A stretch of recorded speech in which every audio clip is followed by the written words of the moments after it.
H.G. Wells, A Voyage Through Time and Imagination. Herbert George Wells, better known as H.G. Wells, was a prolific writer whose visionary tales have captivated readers for over a century.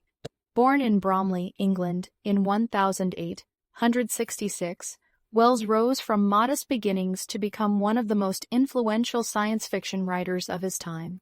His education at the Normal School of Science in London, now part of Imperial College, ignited his passion for science, which he masterfully wove into his literature. Among his celebrated works are The War of the Worlds, The Invisible Man, and perhaps his most iconic, The Time Machine. The Time Machine, published in 1895, introduces us to the time traveler, an ingenious inventor who constructs a device to traverse the fourth dimension, time itself. As he voyages to the distant future, he encounters the gentle Eloi and the subterranean Morlocks, revealing a stark division in human society. This narrative not only explores themes of evolution, class disparity, and the potential fates of humanity, but does so with a blend of scientific speculation and social commentary that was groundbreaking. Wells' elegant prose and imaginative storytelling create an atmosphere of wonder and caution, prompting readers to ponder not just the mechanics of time travel, but the trajectory of civilization itself. This timeless tale, with its rich tapestry of adventure and philosophical inquiry, beckons all who yearn for a journey through the corridors of time, urging us to question what might await in the eons ahead. Dive into the time machine and let Wells guide you through an odyssey where the past and future intertwine, offering insights that remain as relevant today as when they were first penned. The Time Machine, by H.G. Wells. The time traveler, for so it will be convenient to speak of him, was expounding a recondite matter to us. His gray eyes shone and twinkled, and his usually pale face was flushed and animated. The fire burned brightly, and the soft radiance of the incandescent lights in the lilies of silver caught the bubbles that flashed and passed in our glasses. Our chairs, being his patents, embraced and caressed us rather than submitted to be sat upon. And there was that luxurious after-dinner atmosphere when thought roams gracefully free of the trammels of precision, and he put it to us in this way, marking the points with a lean forefinger as we sat and lazily admired his earnestness over this new paradox, as we thought it, and his fecundity. You must follow me carefully. I shall have to controvert one or two ideas that are almost universally accepted. The geometry, for instance, they taught you at school is founded on a misconception. Is not that rather a large thing to expect us to begin upon? Said Philby, an argumentative person with red hair. I do not mean to ask you to accept anything without reasonable ground for it. You will soon admit as much as I need from you. You know, of course, that a mathematical line, a line of thickness nil, has no real existence. They taught you that neither has a mathematical plane. These things are mere abstractions. That is all right, said the psychologist. Nor, having only length, breadth, and thickness, can a cube have a real existence. There I object, said Philby.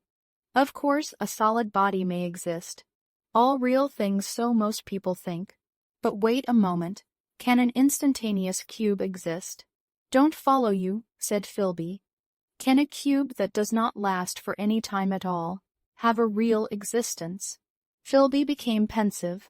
Clearly, the time traveler proceeded, any real body must have extension in 4 directions. It must have length, breadth, thickness, and duration. But through a natural infirmity of the flesh, which I will explain to you in a moment, we incline to overlook this fact. There are really 4 dimensions, 3 which we call the 3 planes of space, and a 4th, time. There is, however, a tendency to draw an unreal distinction between the former 3 dimensions and the latter, because it happens that our consciousness moves intermittently in one direction along the latter from the beginning to the end of our lives. That, said a very young man, making spasmodic efforts to relight his cigar over the lamp. That very clear indeed. Now, it is very remarkable that this is so extensively overlooked, continued the time traveler, with a slight accession of cheerfulness. Really, this is what is meant by the fourth dimension. Though some people who talk about the fourth dimension do not know they mean it.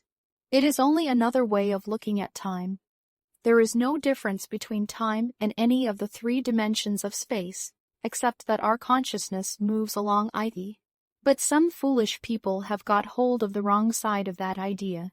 You have all heard what they have to say about this fourth dimension. I have not, said the provincial mayor. It is simply this, that space, as our mathematicians have it, is spoken of as having three dimensions, which one may call length, breadth, and thickness, and is always definable by reference to three planes, each at right angles to the others. But some philosophical people have been asking why three dimensions particularly, why not another direction at right angles to the other three, and have even tried to construct a four-dimension geometry. Professor Simon Newcomb was expounding this to the New York Mathematical Society only a month or so ago. You know how on a flat surface, which has only two dimensions, we can represent a figure of a three-dimensional solid, and similarly they think that by models of the dimensions they could represent one of four if they could master the perspective of the thing. See? I think so, murmured the provincial mayor, and knitting his brows, he lapsed into an introspective state, his lips moving as one who repeats mystic words. Yes, I think I see it now, he said after some time, brightening in a quite transitory manner. Well, I do not mind telling you, I have been at work upon this geometry of four dimensions for some time. Some of my results are curious. For instance, here is a portrait of a man at 8 years old, another at 15, another at 17, another at 23, and so on. All these are evidently sections, as it were, three-dimensional representations of his four-dimensioned being, which is a fixed and unalterable thing. Scientific people, proceeded the time traveler, after the pause required for the proper assimilation of this, know very well that time is only a kind of space. Here is a popular scientific diagram, a weather record. This line I trace with my finger shows the movement of the barometer. Yesterday it was so high, yesterday night it fell, then this morning it rose again, and so gently upward to here. Surely the mercury did not trace this line in any of the dimensions of space generally recognized, but certainly it traced such a line, and that line therefore we must conclude was along the time dimension. But, said the medical man, staring hard at a coal in the fire, if time is really only a fourth dimension of space, why is it, and why has it always been, regarded as something different? And why cannot we move in time as we move about in the other dimensions of space? The time traveler smiled. Are you sure we can move freely in space? Right and left we can go, backward and forward freely enough, and men always have done so. I admit we move freely in two dimensions, but how about up and down? Gravitation limits us there. Not exactly, said the medical man. There are balloons. But before the balloons, save for spasmodic jumping and the inequalities of the surface, man had no freedom of vertical movement. Still, they could move a little up and down. Said the medical man, easier, far easier down than up. And you cannot move at all in time, you cannot get away from the present moment. My dear sir, that is just where you are wrong. That is just where the whole world has gone wrong. We are always getting away from the present movement. Our mental existences, which are immaterial and have no dimensions, are passing along the time dimension with a uniform velocity from the cradle to the grave, just as we should travel down if we began our existence 50 miles above the earth's surface. But the great difficulty is this, interrupted the psychologist. You can move about in all directions of space, but you cannot move about in time. That is the germ of my great discovery. But you are wrong to say that we cannot move about in time. For instance, if I am recalling an incident very vividly, I go back to the instant of its occurrence. I become absent-minded, as you say. I jump back for a moment. Of course, we have no means of staying back for any length of time, any more than a savage or an animal has of staying 6 feet above the ground. But a civilized man is better off than the savage in this respect. He can go up against gravitation in a balloon, and why should he not hope that ultimately he may be able to stop or accelerate his drift along the time dimension, or even turn about and travel the other way? "Oh, this," began Philby, "is all why not," said the time traveler. "It's against reason," said Philby. "What reason?" said the time traveler. "You can show black as white by argument," said Philby, "but you will never convince me." "Possibly not," said the time traveler. "But now you begin to see the object of my investigations into the geometry of 4 dimensions. Long ago, I had a vague inkling of a machine to travel through time," exclaimed the very young man, "that shall travel indifferently in any direction of space and time, as the driver determines." Philby contented himself with laughter. "But I have experimental verification," said the time traveler. "It would be remarkably convenient for the historian," the psychologist suggested. "One might travel back and verify the accepted account of the Battle of Hastings, for instance." "Don't you think you would attract attention?" said the medical man. "Our ancestors had no great tolerance for anachronisms. One might get one's Greek from the very lips of Homer and Plato," the very young man thought, "in which case they would certainly plough you for the little go. The German scholars have improved Greek so much." "Then there is the future," said the very young man. "Just think, one might invest all one's money, leave it to accumulate at interest, and hurry on ahead." "To discover a society," said I, "erected on a strictly communistic basis." "Of all the wild, extravagant theories," began the psychologist. "Yes, so it seemed to me, and so I never talked of it until experimental verification," cried I. "You are going to verify that, the experiment?" cried Philby, who was getting weary. "Let's see your experiment anyhow," said the psychologist, "though it's all humbug, you know." The time traveler smiled round at us. Then, still smiling faintly, and with his hands deep in his trousers pockets, he walked slowly out of the room, and we heard his slippers shuffling down the long passage to his laboratory. The psychologist looked at us. "I wonder what he's got." "Some sleight of hand trick or other," said the medical man, and Philby tried to tell us about a conjurer he had seen at Burslem. But before he had finished his preface, the time traveler came back, and Philby's anecdote collapsed. The thing the time traveler held in his hand was a glittering metallic framework, scarcely larger than a small clock, and very delicately made. There was ivory in it, and some transparent crystalline substance. And now I must be explicit, for this that follows, unless his explanation is to be accepted, is an absolutely unaccountable thing.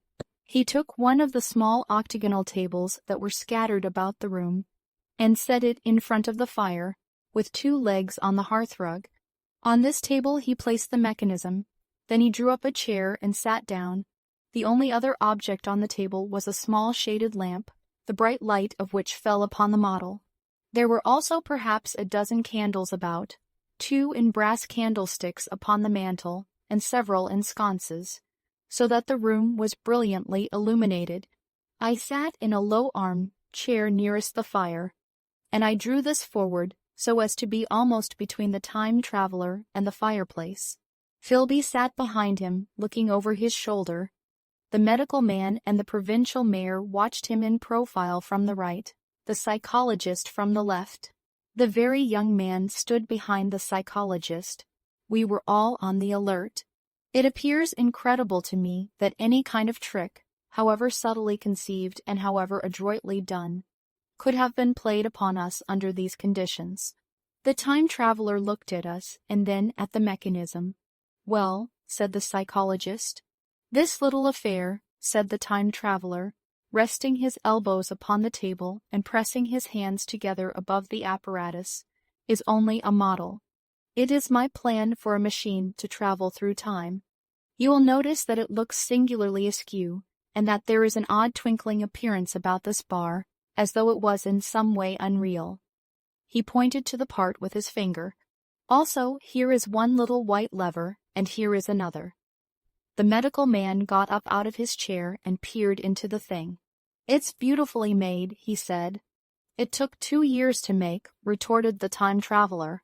Then, when we had all imitated the action of the medical man, he said, "Now I want you clearly to understand that this lever, being pressed over, sends the machine gliding into the future, and this other reverses the motion. This saddle represents the seat of a time traveler. Presently, I am going to press the lever, and off the machine will go.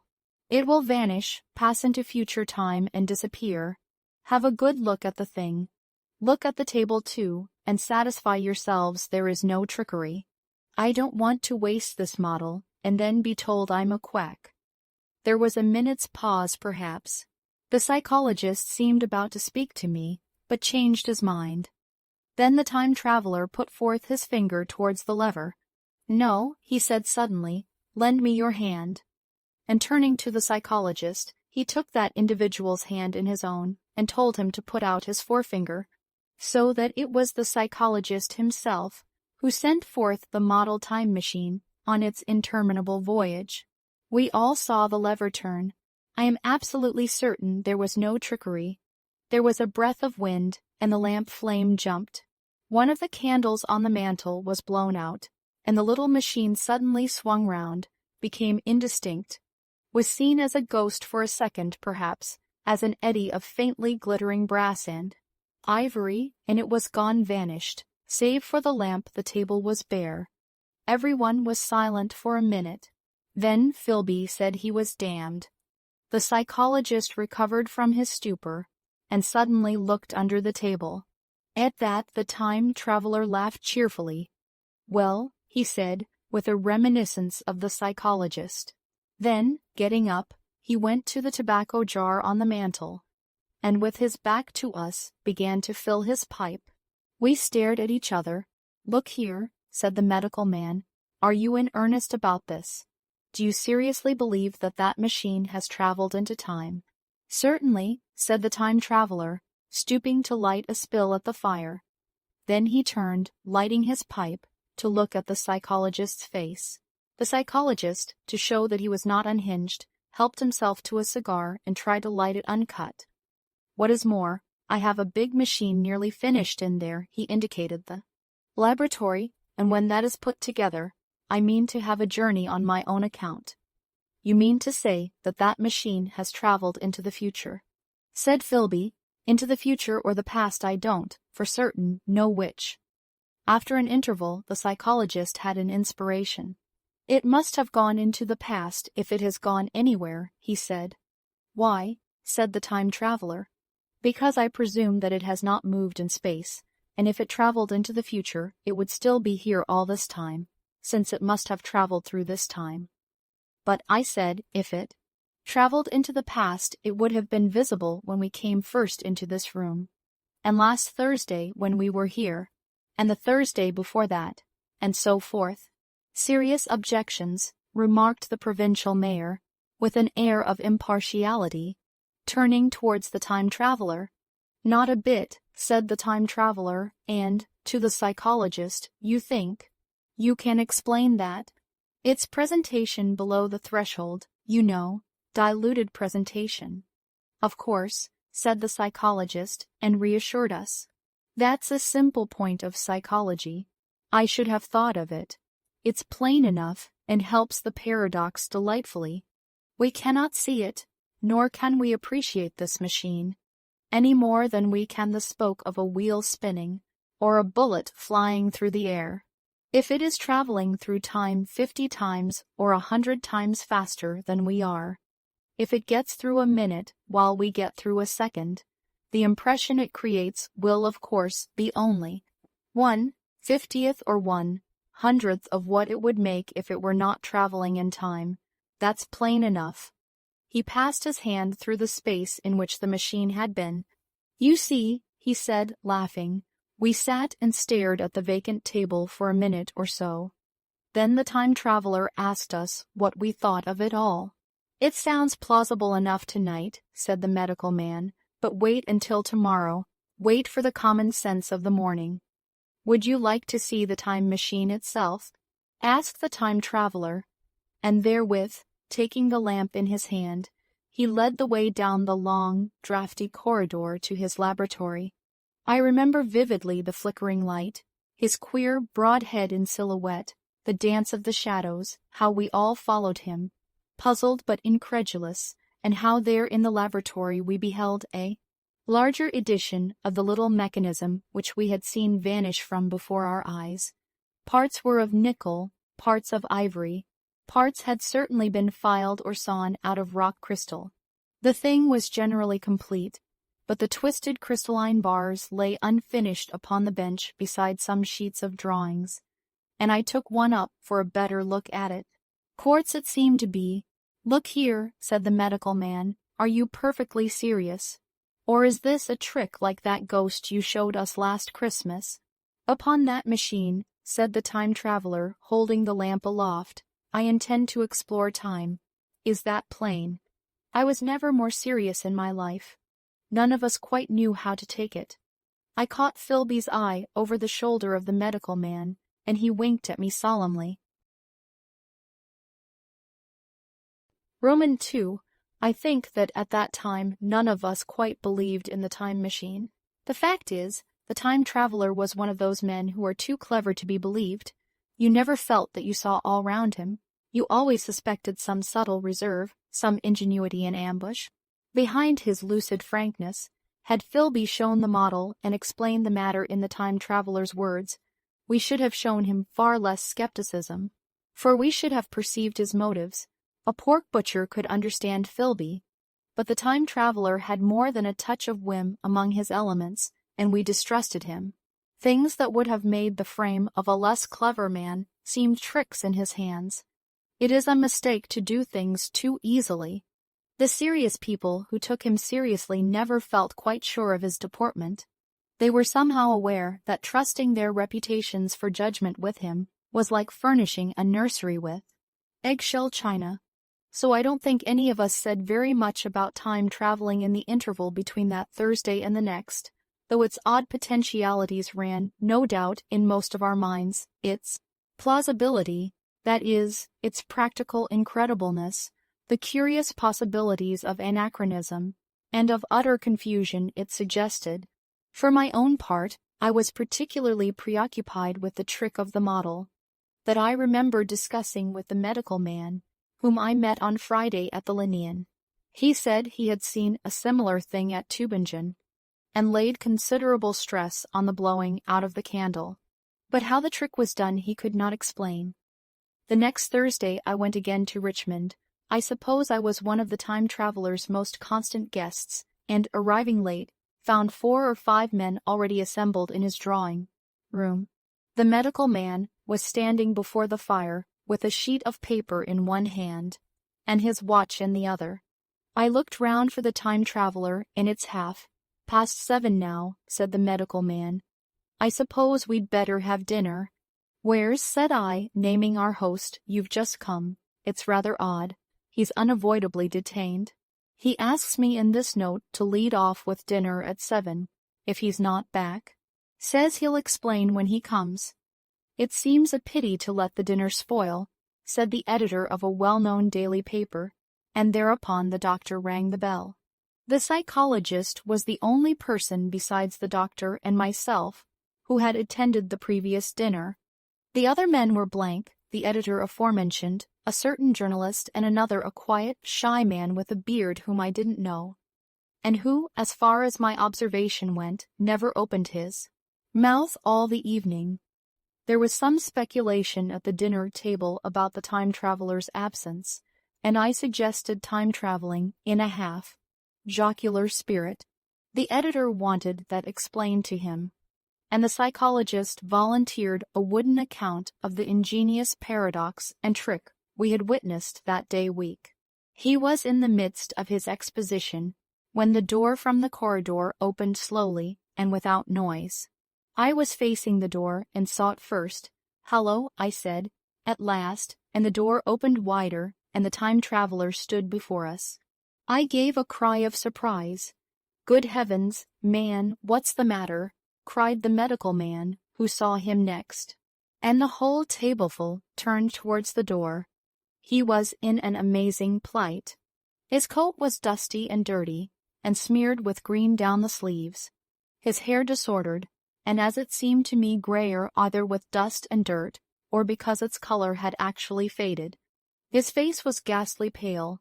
His chin had a brown cut on it, a cut half healed. His expression was haggard and drawn, as by intense suffering.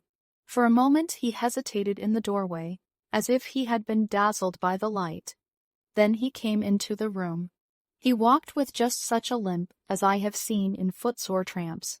We stared at him in silence, expecting him to speak. He said not a word, but came painfully to the table and made a motion towards the wine. The editor filled a glass of champagne and pushed it towards him. He drained it, and it seemed to do him good, for he looked round the table, and the ghost of his old smile flickered across his face. "What on earth have you been up to, man?" said the doctor. The time traveler did not seem to hear. "Don't let me disturb you," he said with a certain faltering articulation. "I'm all right." He stopped, held out his glass for more, and took it off at a draught. "That's good," he said. His eyes grew brighter, and a faint color came into his cheeks. His glance flickered over our faces with a certain dull approval, and then went round the warm and comfortable room. Then he spoke again, still as it were feeling his way among his words. "I'm going to wash and dress, and then I'll come down and explain things. Save me some of that mutton. I'm starving for a bit of meat." He looked across at the editor, who was a rare visitor, and hoped he was all right. The editor began a question. "Tell you presently," said the time traveler. "I'm funny. Be all right in a minute." He put down his glass and walked towards the staircase door. Again, I remarked his lameness and the soft padding sound of his footfall, and standing up in my place, I saw his feet as he went out. He had nothing on them but a pair of tattered blood-stained socks. Then the door closed upon him. I had half a mind to follow, till I remembered how he detested any fuss about himself. For a minute, perhaps, my mind was wool gathering. Then, remarkable behavior of an eminent scientist, I heard the editor say, thinking, after his wont, in headlines. And this brought my attention back to the bright dinner table. "What's the game?" said the journalist. "Has he been doing the amateur cadger? I don't follow." I met the eye of the psychologist and read my own interpretation in his face. I thought of the time traveler limping painfully upstairs. I don't think anyone else had noticed his lameness. The first to recover completely from this surprise was the medical man, who rang the bell the time traveler hated to have servants waiting at dinner for a hot plate. At that the editor turned to his knife and fork with a grunt, and the silent man followed suit. The dinner was resumed. Conversation was exclamatory for a little while, with gaps of wonderment, and then the editor got fervent in his curiosity.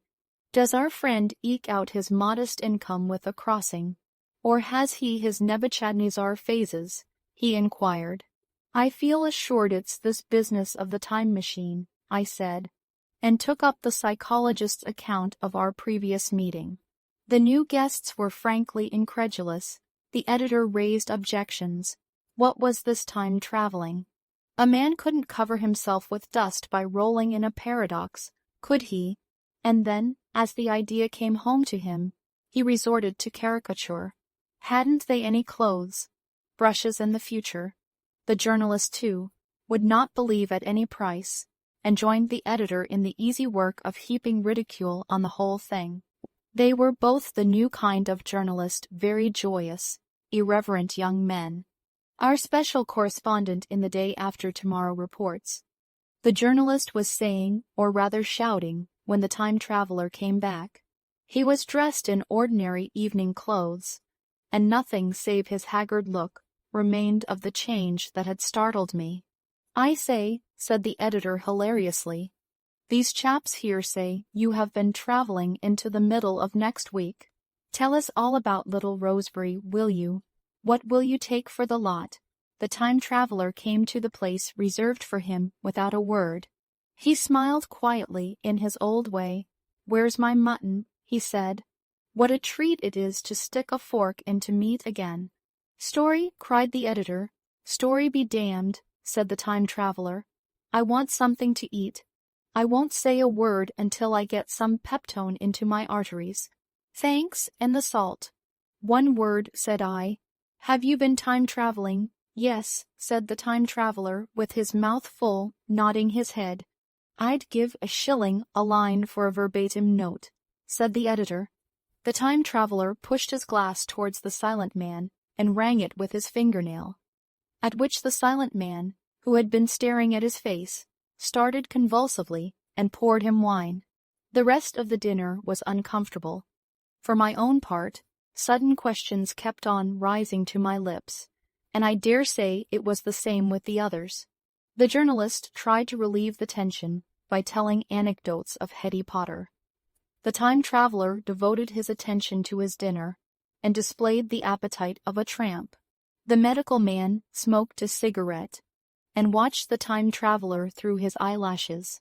The silent man seemed even more clumsy than usual, and drank champagne with regularity and determination out of sheer nervousness. At last the time traveler pushed his plate away and looked round us. "I suppose I must apologize," he said. "I was simply starving. I've had a most amazing time." He reached out his hand for a cigar and cut the end. "But come into the smoking room. It's too long a story to tell over greasy plates." And ringing the bell in passing, he led the way into the adjoining room. "You have told blank and dash and chose about the machine," he said to me, leaning back in his easy chair and naming the 3 new guests. "But the thing's a mere paradox," said the editor. "I can't argue tonight. I don't mind telling you the story, but I can't argue. I will," he went on, "tell you the story of what has happened to me, if you like, but you must refrain from interruptions. I want to tell it badly. Most of it will sound like lying. So be it. It's true, every word of it, all the same. I was in my laboratory at 4 o'clock, and since then, I've lived 8 days, such days as no human being ever lived before. I'm nearly worn out, but I shan't sleep till I've told this thing over to you. Then I shall go to bed. But no interruptions, is it agreed?" "Agreed," said the editor, and the rest of us echoed agreed. And with that the time traveler began his story as I have set it forth. He sat back in his chair at first and spoke like a weary man. Afterwards he got more animated. In writing it down, I feel with only too much keenness the inadequacy of pen and ink, and, above all, my own inadequacy to express its quality. You read, I will suppose, attentively enough, but you cannot see the speaker's white, sincere face in the bright circle of the little lamp, nor hear the intonation of his voice. You cannot know how his expression followed the turns of his story. Most of us hearers were in shadow, for the candles in the smoking room had not been lighted, and only the face of the journalist and the legs of the silent man from the knees downward were illuminated. At first we glanced now and again at each other. After a time we ceased to do that and looked only at the time traveler's face. Romans 3. I told some of you last Thursday of the principles of the time machine, and showed you the actual thing itself, incomplete in the workshop. There it is now, a little travel, worn truly, and one of the ivory bars is cracked and a brass rail bent, but the rest of it's sound enough. I expected to finish it on Friday, but on Friday, when the putting together was nearly done, I found that one of the nickel bars was exactly 1 inch too short, and this I had to get remade, so that the thing was not complete until this morning. It was at 10 o'clock today that the first of all time machines began its career. I gave it a last tap, tried all the screws again, put one more drop of oil on the quartz rod, and sat myself in the saddle. I suppose a suicide who holds a pistol to his skull feels much the same wonder at what will come next as I felt then. I took the starting lever in one hand and the stopping one in the other, pressed the first, and almost immediately the second.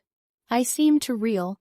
I felt a nightmare sensation of falling, and looking round, I saw the laboratory exactly as before. Had anything happened, for a moment I suspected that my intellect had tricked me. Then I noted the clock. A moment before, as it seemed, it had stood at a minute or so past 10. Now it was nearly past 3. I drew a breath, set my teeth, gripped the starting lever with both hands, and went off with a thud. The laboratory got hazy and went dark. Mrs. Watchett came in and walked, apparently without seeing me, towards the garden door. I suppose it took her a minute or so to traverse the place, but to me, she seemed to shoot across the room like a rocket. I pressed the lever over to its extreme position. The night came like the turning out of a lamp, and in another moment came tomorrow. The laboratory grew faint and hazy, then fainter and ever fainter. Tomorrow night came black, then day again, night again, day again, faster and faster still. An eddying murmur filled my ears, and a strange, dumb confusedness descended on my mind. I am afraid I cannot convey the peculiar sensations of time traveling. They are excessively unpleasant. There is a feeling exactly like that one has upon a switchback of a helpless, headlong motion. I felt the same horrible anticipation, too, of an imminent smash. As I put on pace, night followed day like the flapping of a black wing. The dim suggestion of the laboratory seemed presently to fall away from me, and I saw the sun hopping swiftly across the sky, leaping it every minute, and every minute marking a day. I suppose the laboratory had been destroyed, and I had come into the open air. I had a dim impression of scaffolding, but I was already going too fast to be conscious of any moving things. The slowest snail that ever crawled dashed by too fast for me. The twinkling succession of darkness and light was excessively painful to the eye. Then, in the intermittent darknesses, I saw the moon spinning swiftly through her quarters from new to full, and had a faint glimpse of the circling stars. Presently, as I went on, still gaining velocity, the palpitation of night and day merged into one continuous grayness. The sky took on a wonderful deepness of blue, a splendid luminous color like that of early twilight. The jerking sun became a streak of fire, a brilliant arch in space, the moon a fainter fluctuating band, and I could see nothing of the stars, save now and then a brighter circle flickering in the blue. The landscape was misty and vague.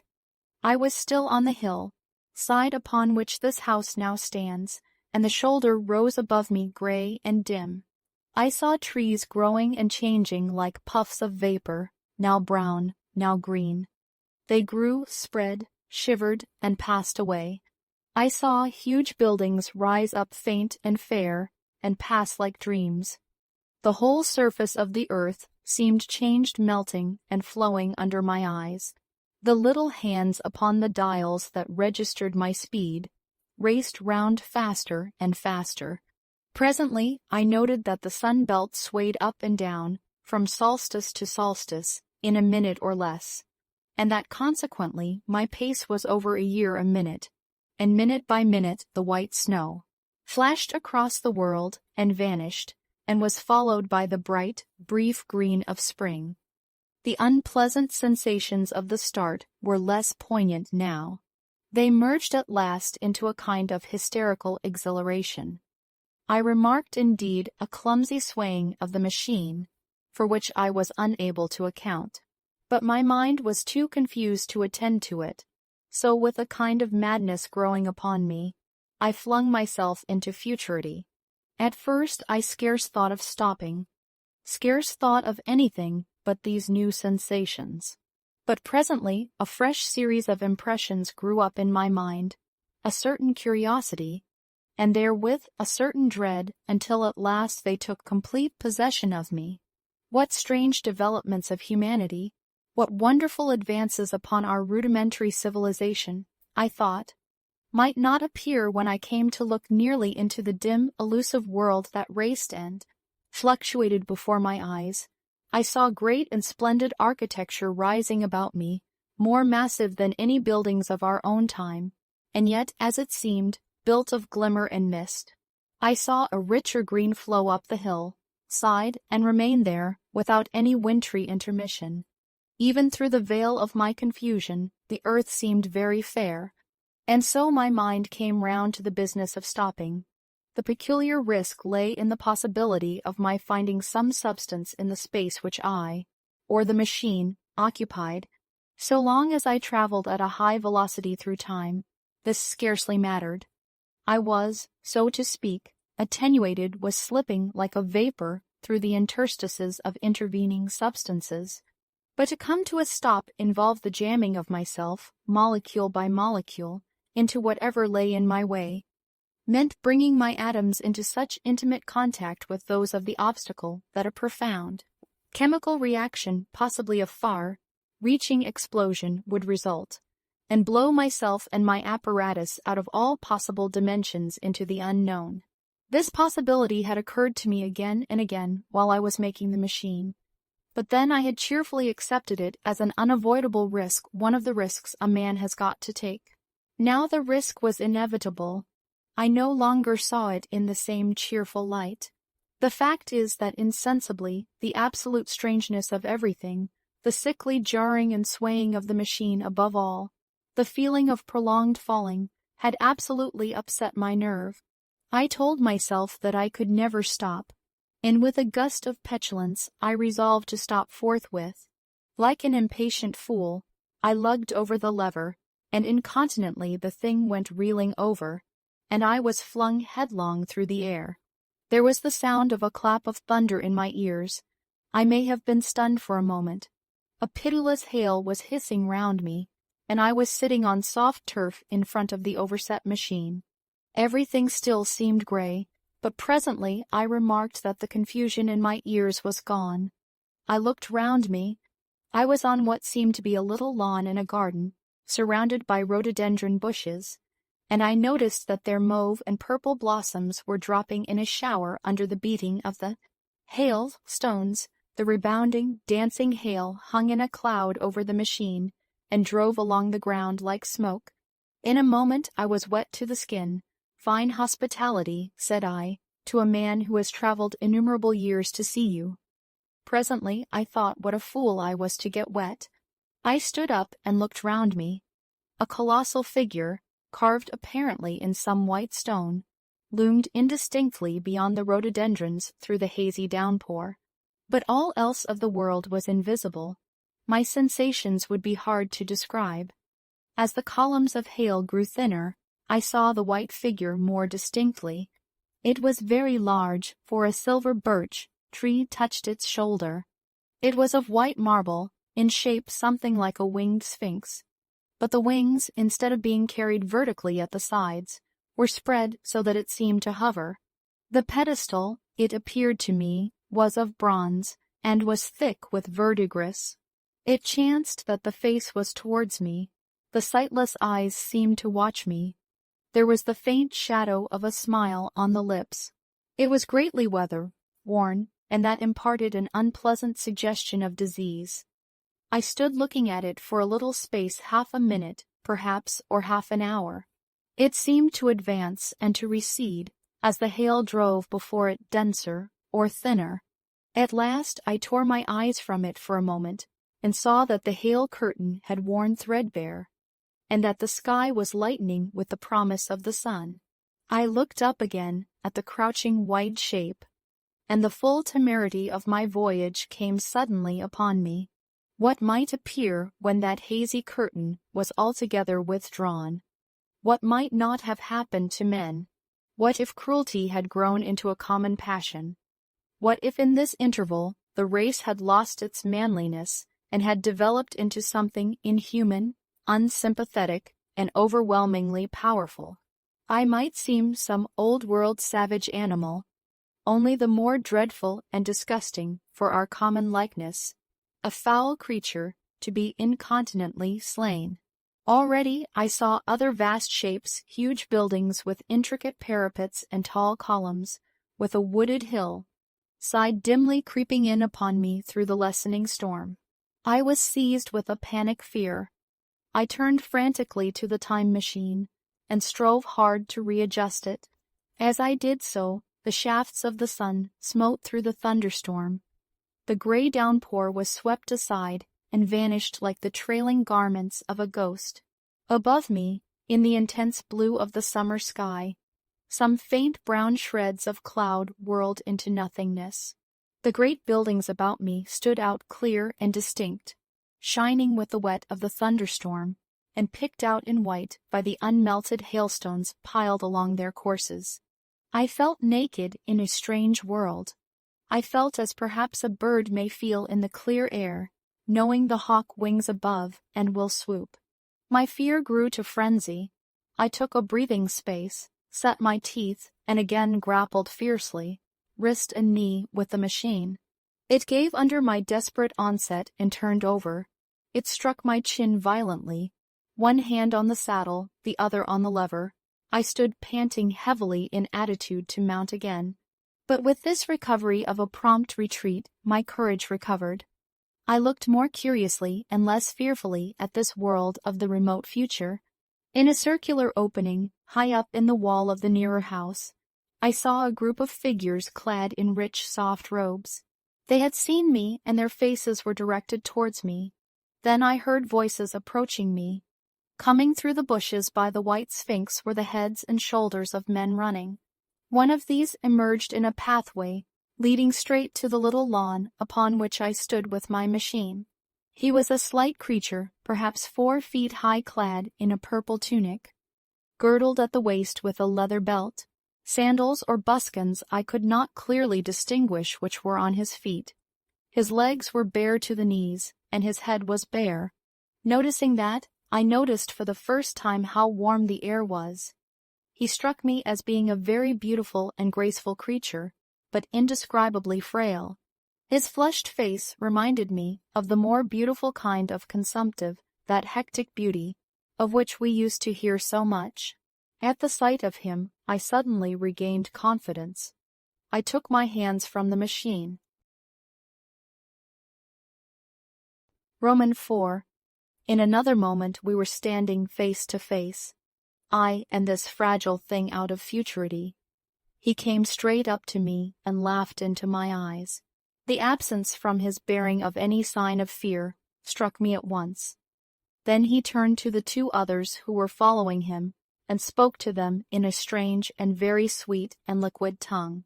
There were others coming, and presently a little group of perhaps 8 or 10 of these exquisite creatures were about me. One of them addressed me. It came into my head, oddly enough, that my voice was too harsh and deep for them. So I shook my head, and, pointing to my ears, shook it again. He came a step forward, hesitated, and then touched my hand. Then I felt other soft little tentacles upon my back and shoulders. They wanted to make sure I was real. There was nothing in this at all alarming. Indeed, there was something in these pretty little people that inspired confidence, a graceful gentleness, a certain childlike ease. And besides, they looked so frail that I could fancy myself flinging the whole dozen of them about like 9 pins. But I made a sudden motion to warn them when I saw their little pink hands feeling at the time machine. Happily then, when it was not too late, I thought of a danger I had hitherto forgotten, and reaching over the bars of the machine, I unscrewed the little levers that would set it in motion, and put these in my pocket. Then I turned again to see what I could do in the way of communication. And then, looking more nearly into their features, I saw some further peculiarities in their dress, than China type of prettiness. Their hair, which was uniformly curly, came to a sharp end at the neck and cheek. There was not the faintest suggestion of it on the face, and their ears were singularly minute. The mouths were small, with bright red, rather thin lips, and the little chins ran to a point. The eyes were large and mild, and this may seem egotism on my part. I fancied, even, that there was a certain lack of the interest I might have expected in them, as they made no effort to communicate with me, but simply stood round me smiling and speaking in soft cooing notes to each other. I began the conversation. I pointed to the time machine and to myself. Then, hesitating for a moment how to express time, I pointed to the sun. At once a quaintly pretty little figure in checkered purple and white followed my gesture, and then astonished me by imitating the sound of thunder.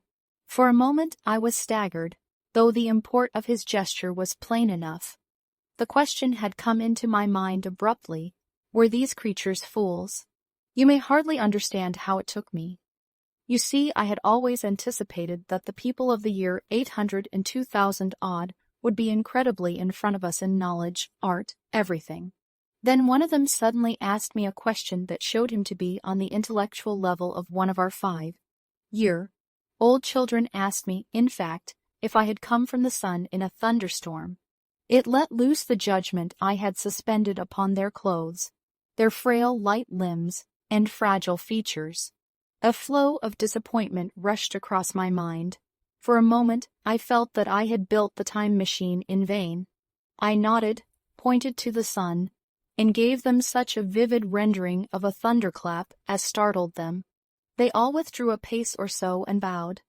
Then came one laughing towards me, carrying a chain of beautiful flowers altogether new to me, and put it about my neck.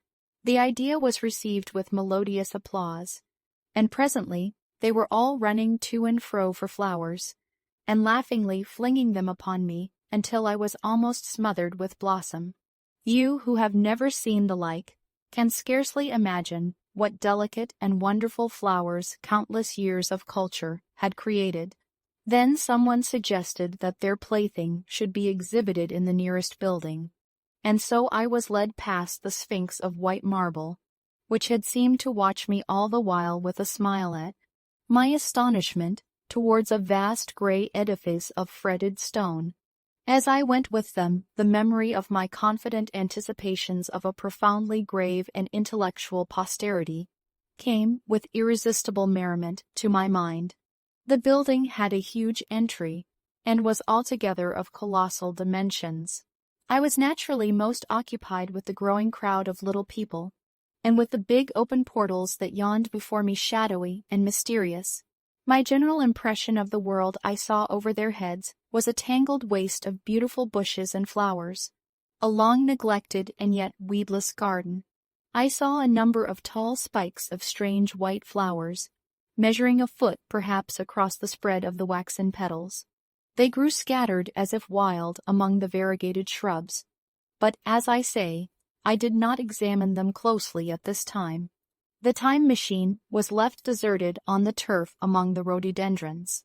The arch of the doorway was richly carved, but naturally I did not observe the carving very narrowly, though I fancied I saw suggestions of old Phoenician decorations as I passed through, and it struck me that they were very badly broken and weather-worn.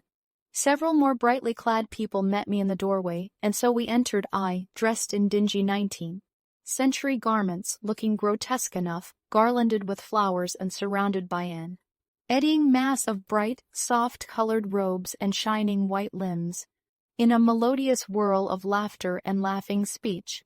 The big doorway opened into a proportionately great hall, hung with brown. The roof was in shadow, and the windows, partially glazed with colored glass and partially unglazed, admitted a tempered light. The floor was made up of huge blocks of some very hard white metal, not plates nor slabs blocks, and it was so much worn, as I judged by the going to and fro of past generations, as to be deeply channeled along the more frequented ways. Transverse to the length were innumerable tables made of slabs of polished stone, raised perhaps a foot from the floor, and upon these were heaps of fruits. Some I recognized as a kind of hypertrophied raspberry and orange, but for the most part they were strange. Between the tables was scattered a great number of cushions. Upon these my conductors seated themselves, signing for me to do likewise. With a pretty absence of ceremony, they began to eat the fruit with their hands, flinging peel and stalks, and so forth, into the round openings in the sides of the tables. I was not loath to follow their example, for I felt thirsty and hungry. As I did so, I surveyed the hall at my leisure, and perhaps the thing that struck me most was its dilapidated look. The stained glass windows, which displayed only a geometrical pattern, were broken in many places, and the curtains that hung across the lower end were thick with dust. And it caught my eye that the corner of the marble table near me was fractured. Nevertheless, the general effect was extremely rich and picturesque.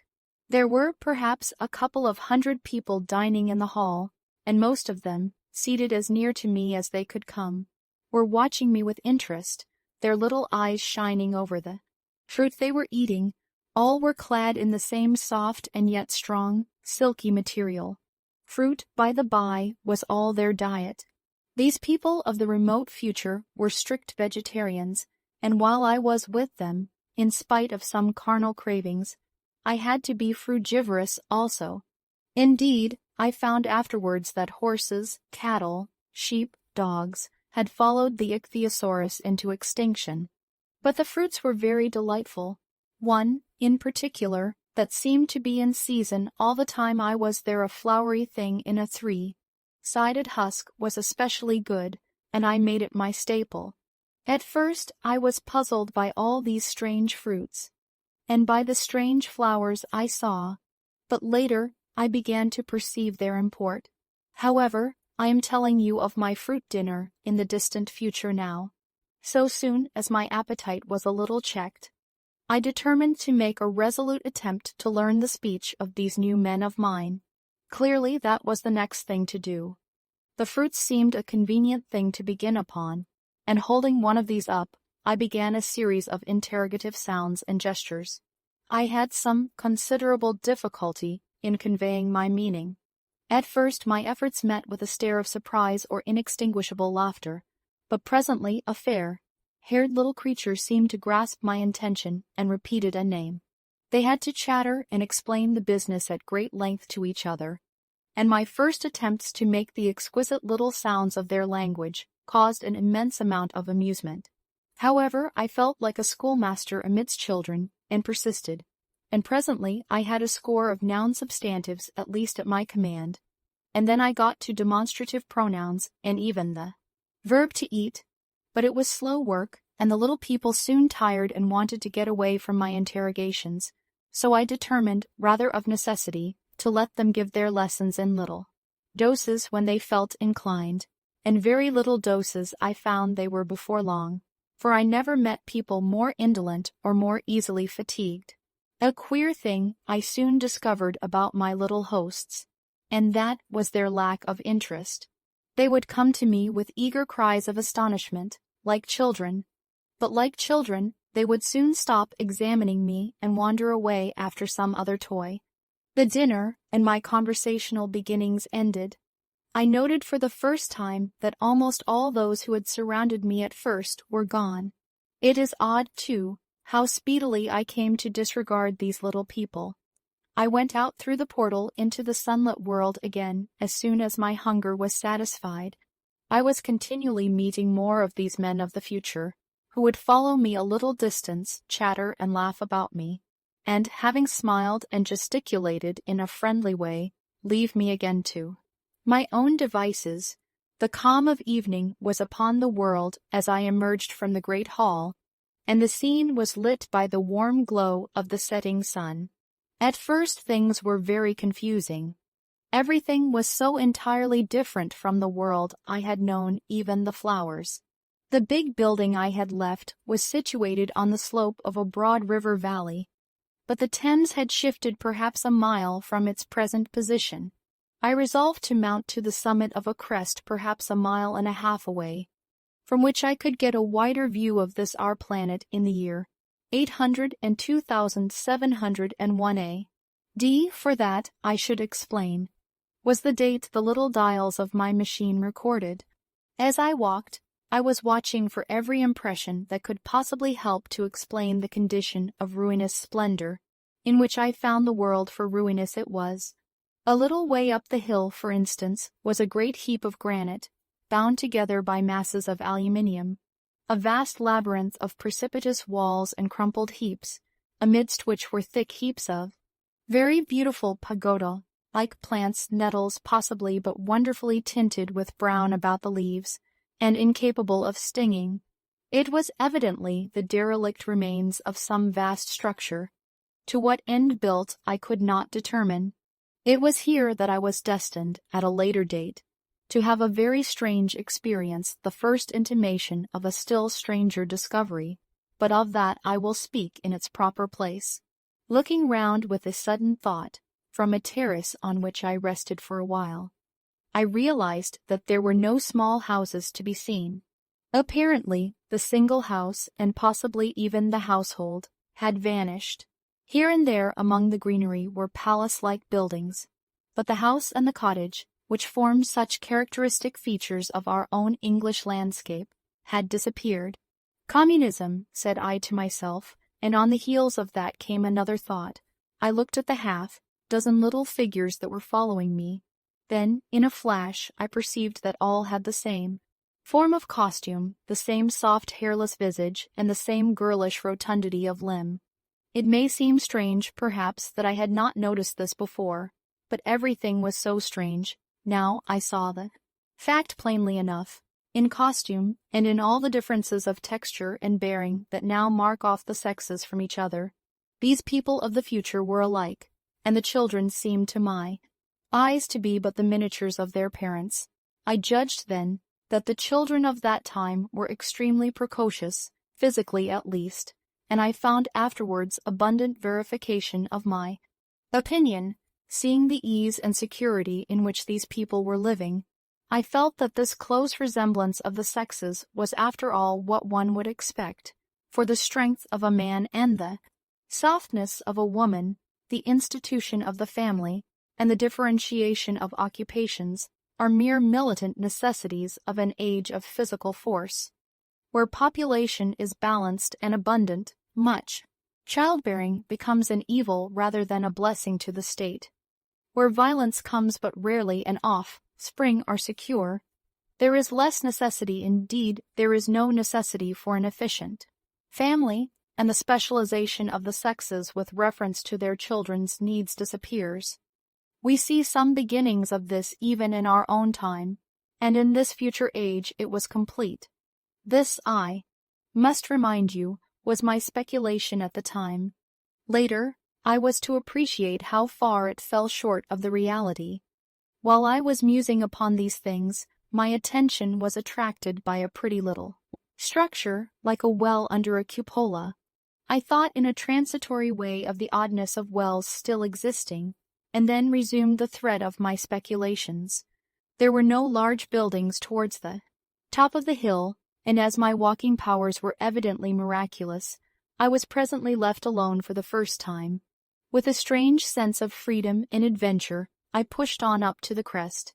There I found a seat of some yellow metal that I did not recognize, corroded in places with a kind of pinkish rust and half smothered in soft moss.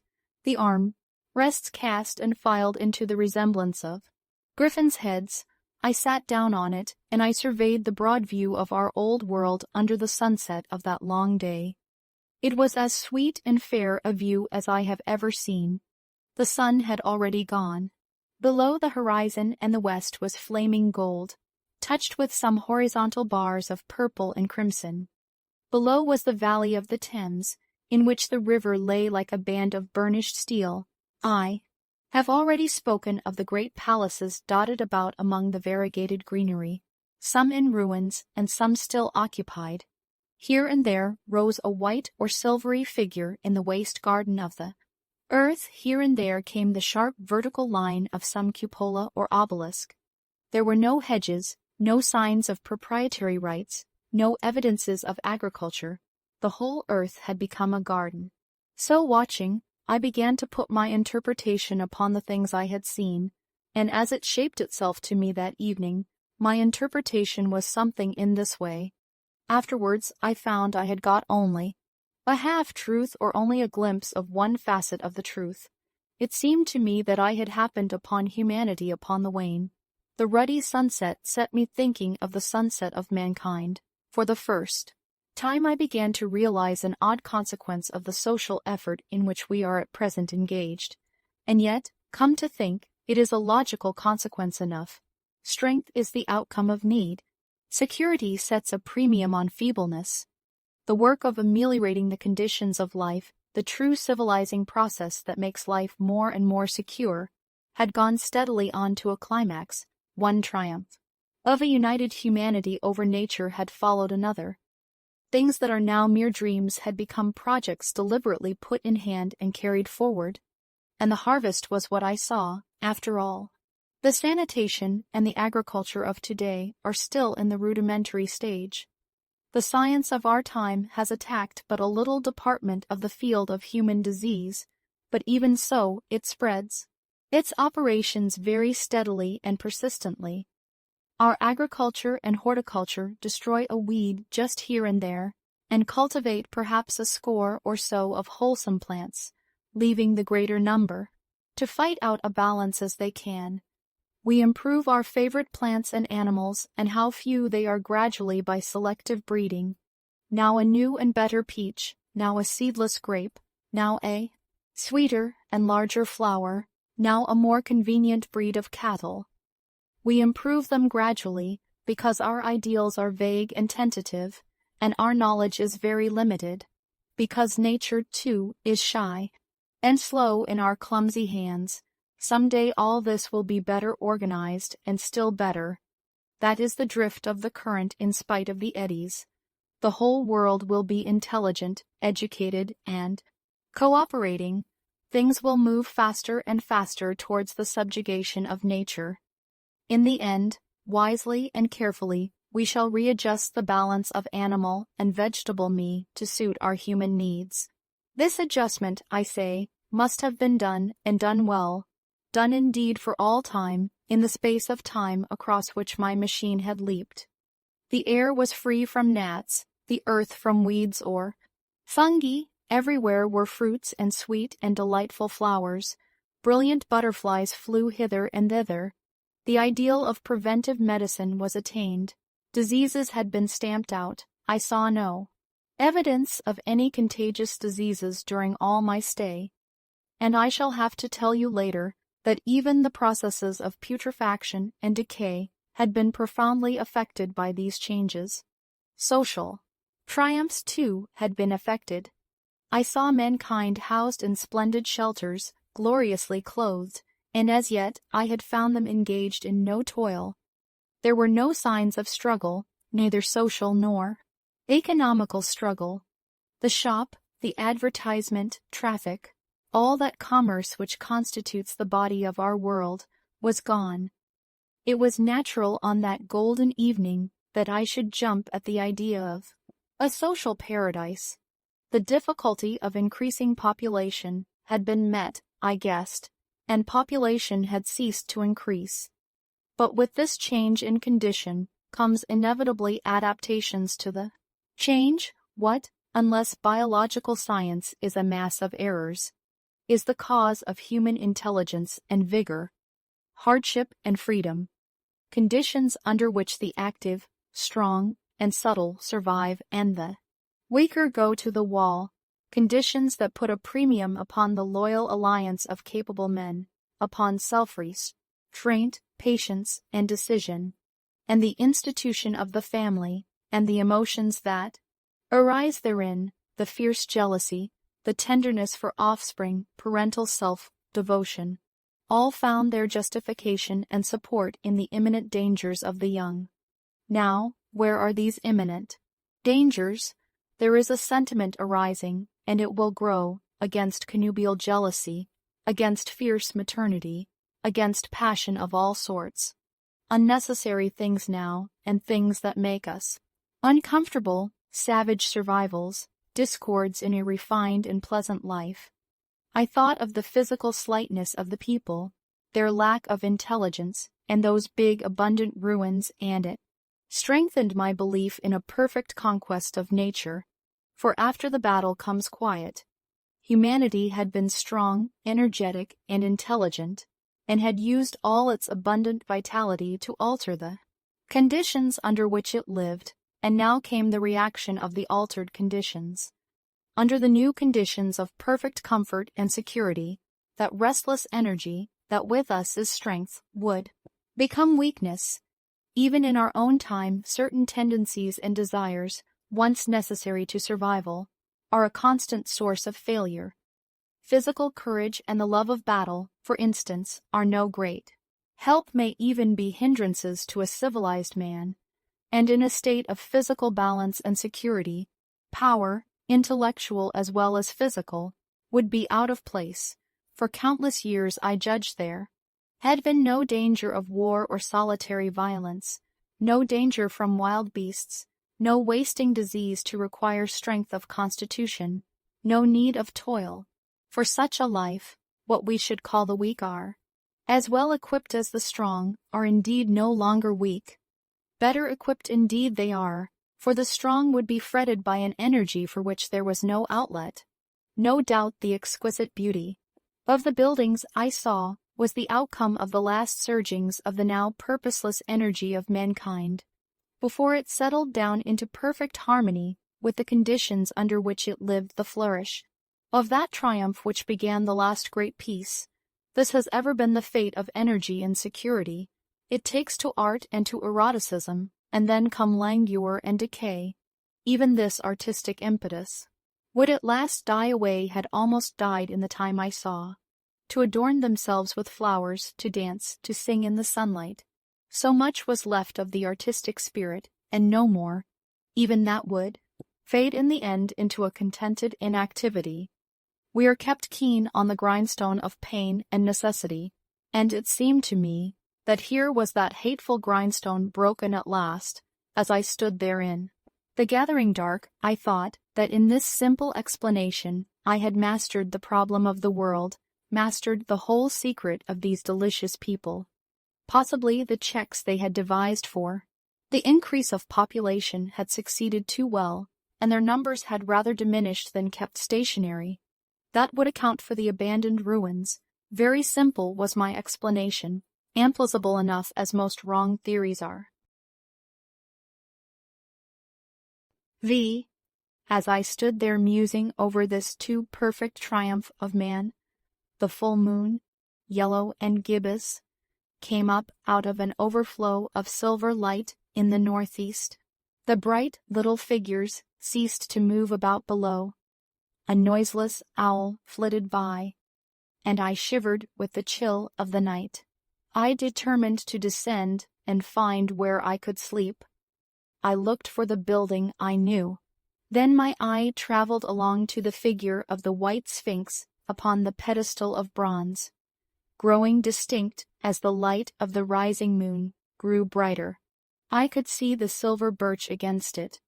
There was the tangle of rhododendron bushes, black in the pale light, and there was the little lawn.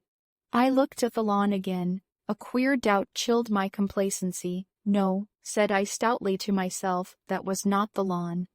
But it was the lawn, for the white leprous face of the Sphinx was towards it. Can you imagine what I felt as this conviction came home to me? But you cannot. The time machine was gone. At once, like a lash across the face, came the possibility of losing my own age, of being left helpless in this strange new world. The bare thought of it was an actual physical sensation. I could feel it grip me at the throat and stop my breathing. In another moment, I was in a passion of fear, and running with great leaping strides down the slope. Once I fell headlong and cut my face.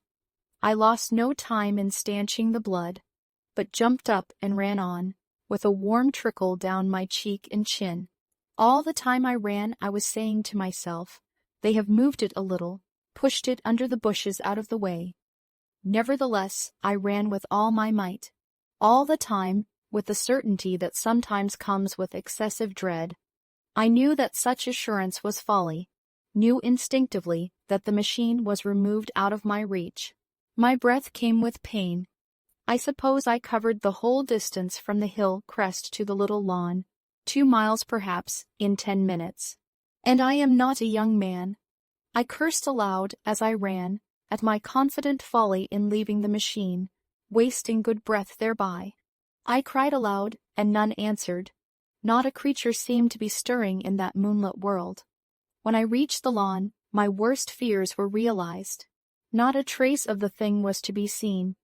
I felt faint and cold when I faced the empty space among the black tangle of bushes. I ran round it furiously, as if the thing might be hidden in a corner, and then stopped abruptly, with my hands clutching my hair. Above me towered the Sphinx, upon the bronze pedestal, white, shining, leprous, in the light of the rising moon. It seemed to smile in mockery of my dismay. I might have consoled myself by imagining the little people had put the mechanism in some shelter for me, had I not felt assured of their physical and intellectual inadequacy. That is what dismayed me, the sense of some hitherto unsuspected power, through whose intervention my invention had vanished. Yet for one thing I felt assured. Unless some other age had produced its exact duplicate, the machine could not have moved in time. The attachment of the levers, I will show you the method later, prevented anyone from tampering with it in that way when they were removed. It had moved and was hid only in space, but then where could it be? I think I must have had a kind of frenzy. I remember running violently in and out among the moonlit bushes all round the Sphinx, and startling some white animal that, in the dim light, I took for a small deer. I remember, too, late that night, beating the bushes with my clenched fist until my knuckles were gashed and bleeding from the broken twigs. Then, sobbing and raving in my anguish of mind, I went down to the great building of stone. The big hall was dark, silent, and deserted. I slipped on the uneven floor and fell over one of the malachite tables, almost breaking my shin. I lit a match and went on past the dusty curtains, of which I have told you. There I found a second great hall, covered with cushions, upon which, perhaps, a score or so of the little people were sleeping. I have no doubt they found my second appearance strange enough, coming suddenly out of the quiet darkness with inarticulate noises and the splutter and flare of a match, for they had forgotten about matches. Where is my time machine? I began, bawling like an angry child, laying hands upon them and shaking them up together. It must have been very queer to them. Some laughed, most of them looked sorely frightened. When I saw them standing round me, it came into my head that I was doing as foolish a thing as it was possible for me to do under the circumstances, in trying to revive the sensation of fear, for, reasoning from their daylight behavior, I thought that fear must be forgotten. Abruptly, I dashed down the match, and knocking one of the people over in my course, went blundering across the big dining hall again, out under the moonlight. I heard cries of terror and their little feet running and stumbling this way and that. I do not remember all I did as the moon crept up the sky. I suppose it was the unexpected nature of my loss that maddened me. I felt hopelessly cut off from my own kind, a strange animal in an unknown world. I must have raved to and fro, screaming and crying upon God and fate.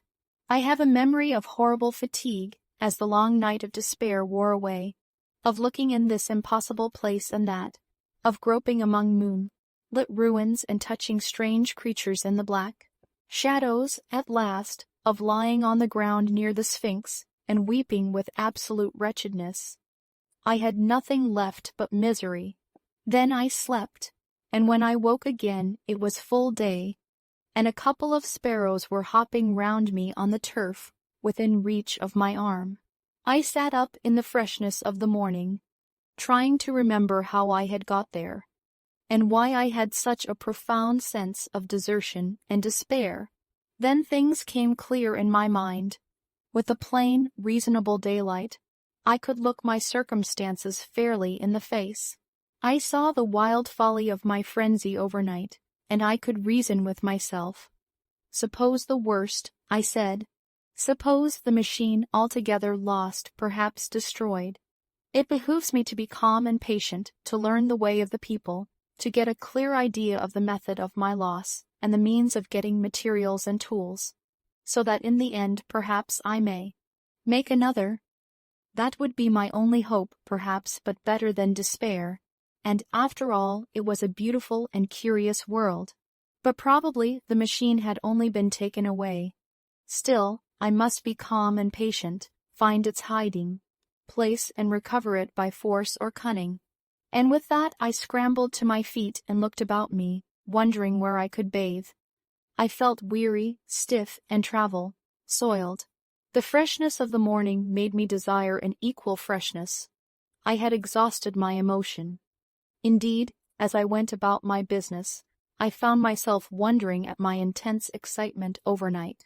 I made a careful examination of the ground about the little lawn.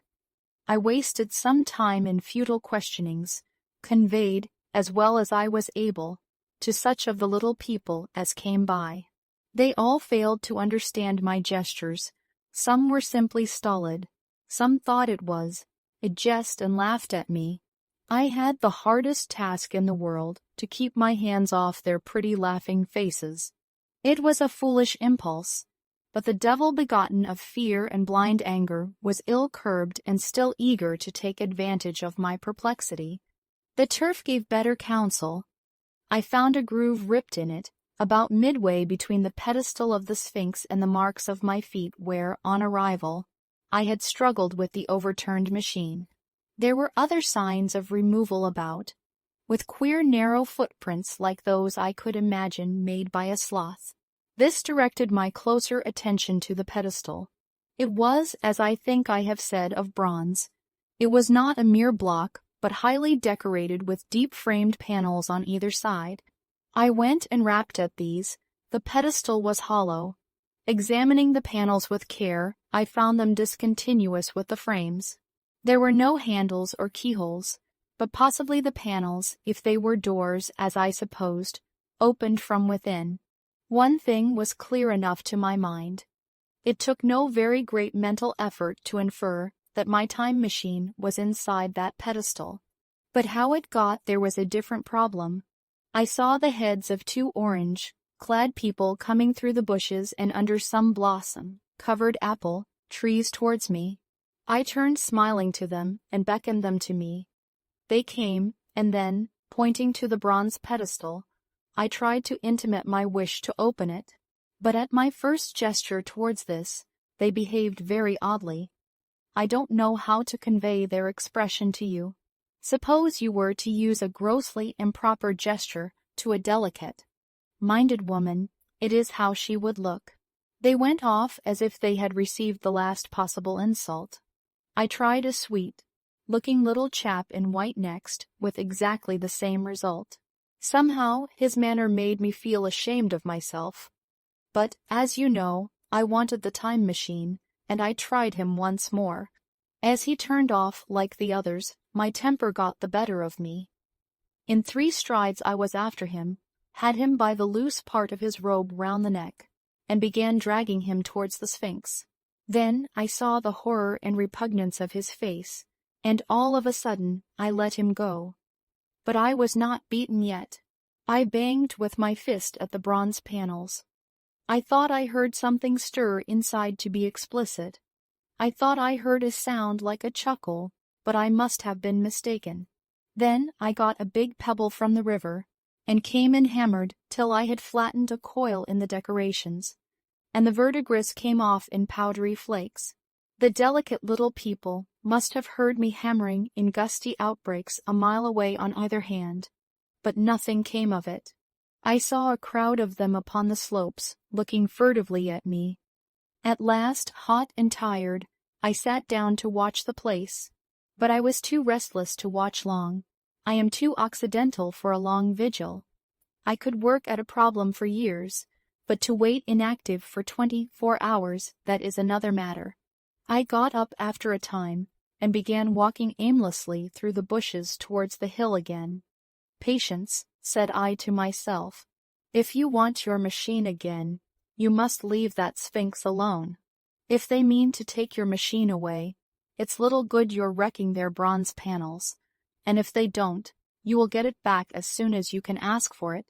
To sit among all those unknown things before a puzzle like that is hopeless. That way lies monomania. Face this world, learn its ways, watch it, be careful of too hasty guesses at its meaning. In the end you will find clues to it all." Then suddenly the humor of the situation came into my mind, the thought of the years I had spent in study and toil to get into the future age, and now my passion of anxiety to get out of it. I had made myself the most complicated and the most hopeless trap that ever a man devised. Although it was at my own expense, I could not help myself. I laughed aloud. Going through the big palace, it seemed to me that the little people avoided me. It may have been my fancy, or it may have had something to do with my hammering at the gates of bronze. Yet I felt tolerably sure of the avoidance. I was careful, however, to show no concern and to abstain from any pursuit of them. And in the course of a day or two things got back to the old footing. I made what progress I could in the language, and in addition, I pushed my explorations here and there. Either I missed some subtle point, or their language was excessively simple, almost exclusively composed of concrete substantives and verbs. There seemed to be few, if any, abstract terms, or little use of figurative language. Their sentences were usually simple, and of 2 words, and I failed to convey or understand any but the simplest propositions. I determined to put the thought of my time machine and the mystery of the bronze doors under the Sphinx as much as possible in a corner of memory, until my growing knowledge would lead me back to them in a natural way. Yet a certain feeling, you may understand, tethered me in a circle of a few miles round the point of my arrival. So far as I could see, all the world displayed the same exuberant richness as the Thames Valley. From every hill I climbed I saw the same abundance of splendid buildings, endlessly varied in material and style, the same clustering thickets of evergreens, the same blossom-laden trees and tree ferns. Here and there water shone like silver, and beyond, the land rose into blue undulating hills, and so faded into the serenity of the sky. A peculiar feature, which presently attracted my attention, was the presence of certain circular wells, several, as it seemed to me, of a very great depth. One lay by the path up the hill, which I had followed during my first walk. Like the others, it was rimmed with bronze, curiously wrought, and protected by a little cupola from the rain. Sitting by the side of these wells, and peering down into the shafted darkness, I could see no gleam of water, nor could I start any reflection with a lighted match, but in all of them I heard a certain sound, a thud, thud, thud, like the beating of some big engine, and I discovered from the flaring of my matches that a steady current of air set down the shafts. Further, I threw a scrap of paper into the throat of one, and, instead of fluttering slowly down, it was at once sucked swiftly out of sight. After a time, too, I came to connect these wells with tall towers standing here and there upon the slopes, for above them there was often just such a flicker in the air as one sees on a hot day, above a sun-scorched beach.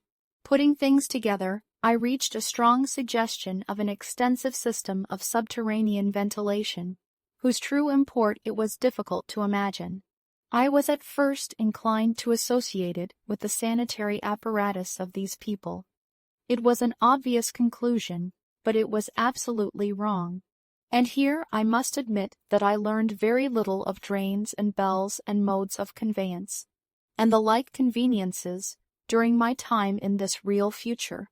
In some of these visions of utopias and coming times which I have read, there is a vast amount of detail about building and social arrangements and so forth. But while such details are easy enough to obtain when the whole world is contained in one's imagination, they are altogether inaccessible to a real traveler amid such realities as I found here. Conceive the tale of London which a Negro, fresh from Central Africa, would take back to his tribe. What would he know of railway companies, of social movements, of telephone and telegraph wires, of the parcels delivery company, and postal orders and the like? Yet we, at least, should be willing enough to explain these things to him. And even of what he knew, how much could he make his untraveled friend either apprehend or believe? Then, think how narrow the gap between a Negro and a white man of our own times, and how wide the interval between myself and these of the Golden Age. I was sensible of much which was unseen, and which contributed to my comfort, but save for a general impression of automatic organization, I fear I can convey very little of the difference to your mind. In the matter of sepulchre, for instance, I could see no signs of crematoria, nor anything suggestive of tombs. But it occurred to me that, possibly, there might be cemeteries, or crematoria, somewhere beyond the range of my explorings. This, again, was a question I deliberately put to myself, and my curiosity was at first entirely defeated upon the point. The thing puzzled me, and I was led to make a further remark, which puzzled me still more, that aged and infirm among this people there were none. I must confess that my satisfaction with my first theories of an automatic civilization and a decadent humanity did not long endure. Yet I could think of no other.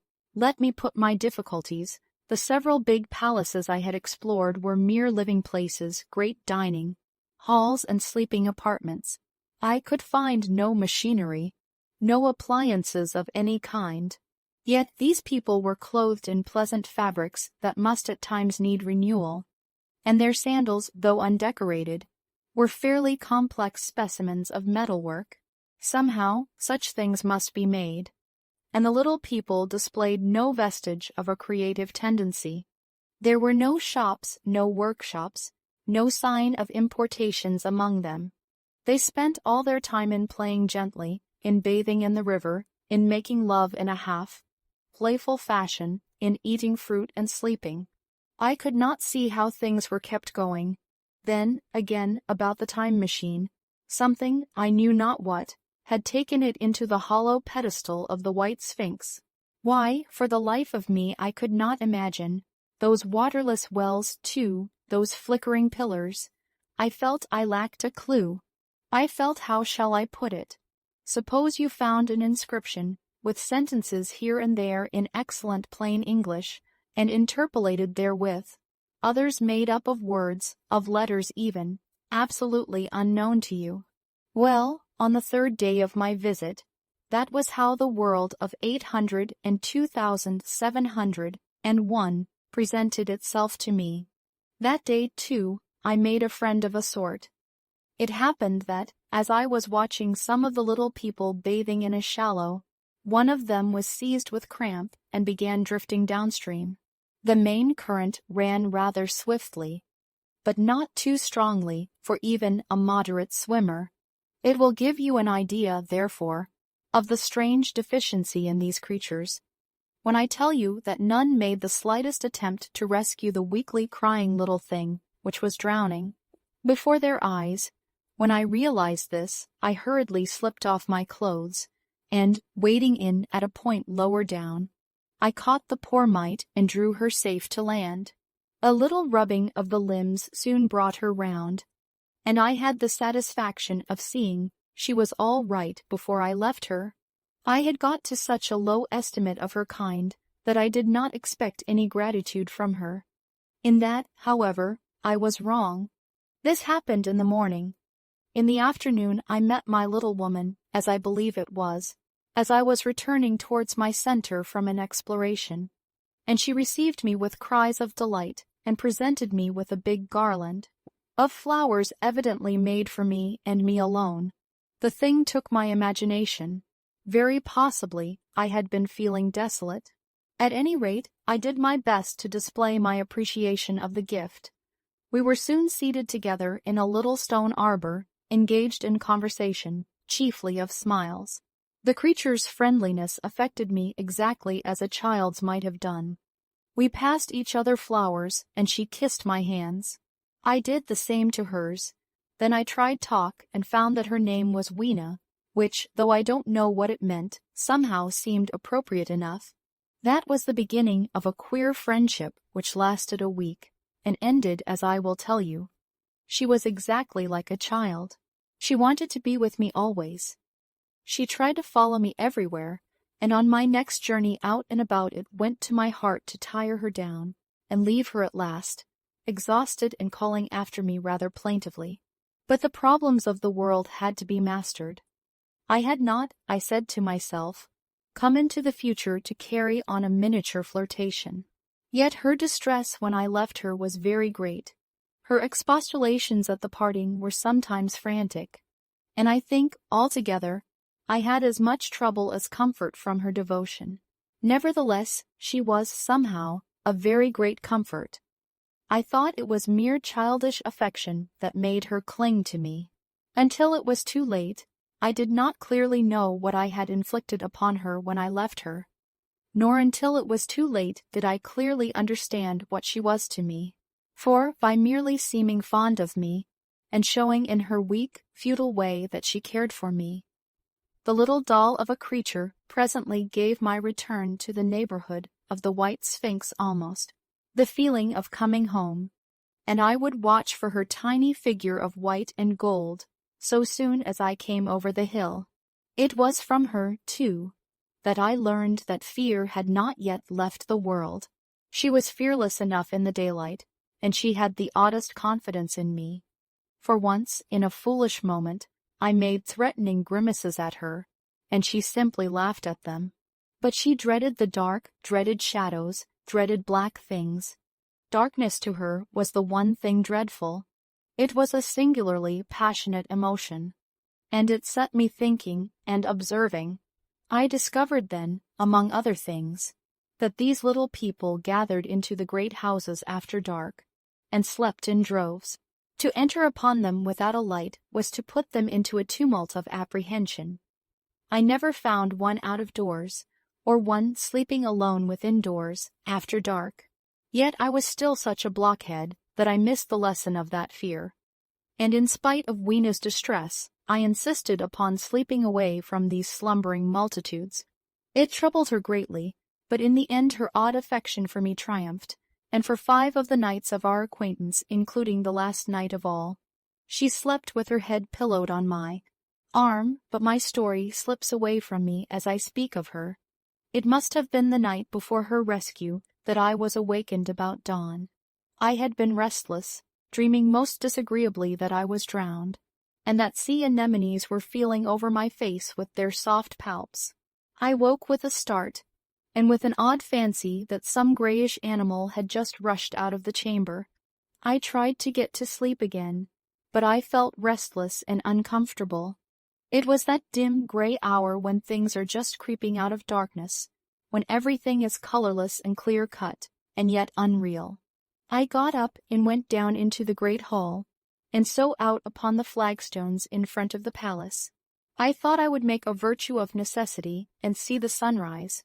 The moon was setting, and the dying moonlight and the first pallor of dawn were mingled in a ghastly half-light.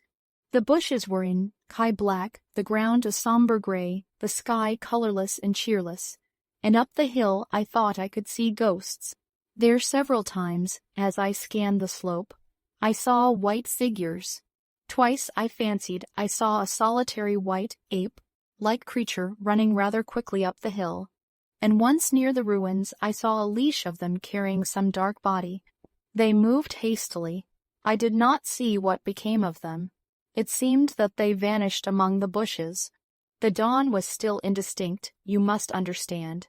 I was feeling that chill, uncertain a morning feeling you may have known. I doubted my eyes. As the eastern sky grew brighter, and the light of the day came on, and its vivid coloring returned upon the world once more, I scanned the view keenly, but I saw no vestige of my white figures. They were mere creatures of the half-light. They must have been ghosts, I said. I wonder whence they dated.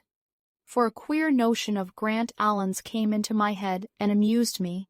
If each generation die and leave ghosts, he argued, the world at last will get overcrowded with them. On that theory, they would have grown innumerable some 800,000 years hence. And it was no great wonder to see 4 at once.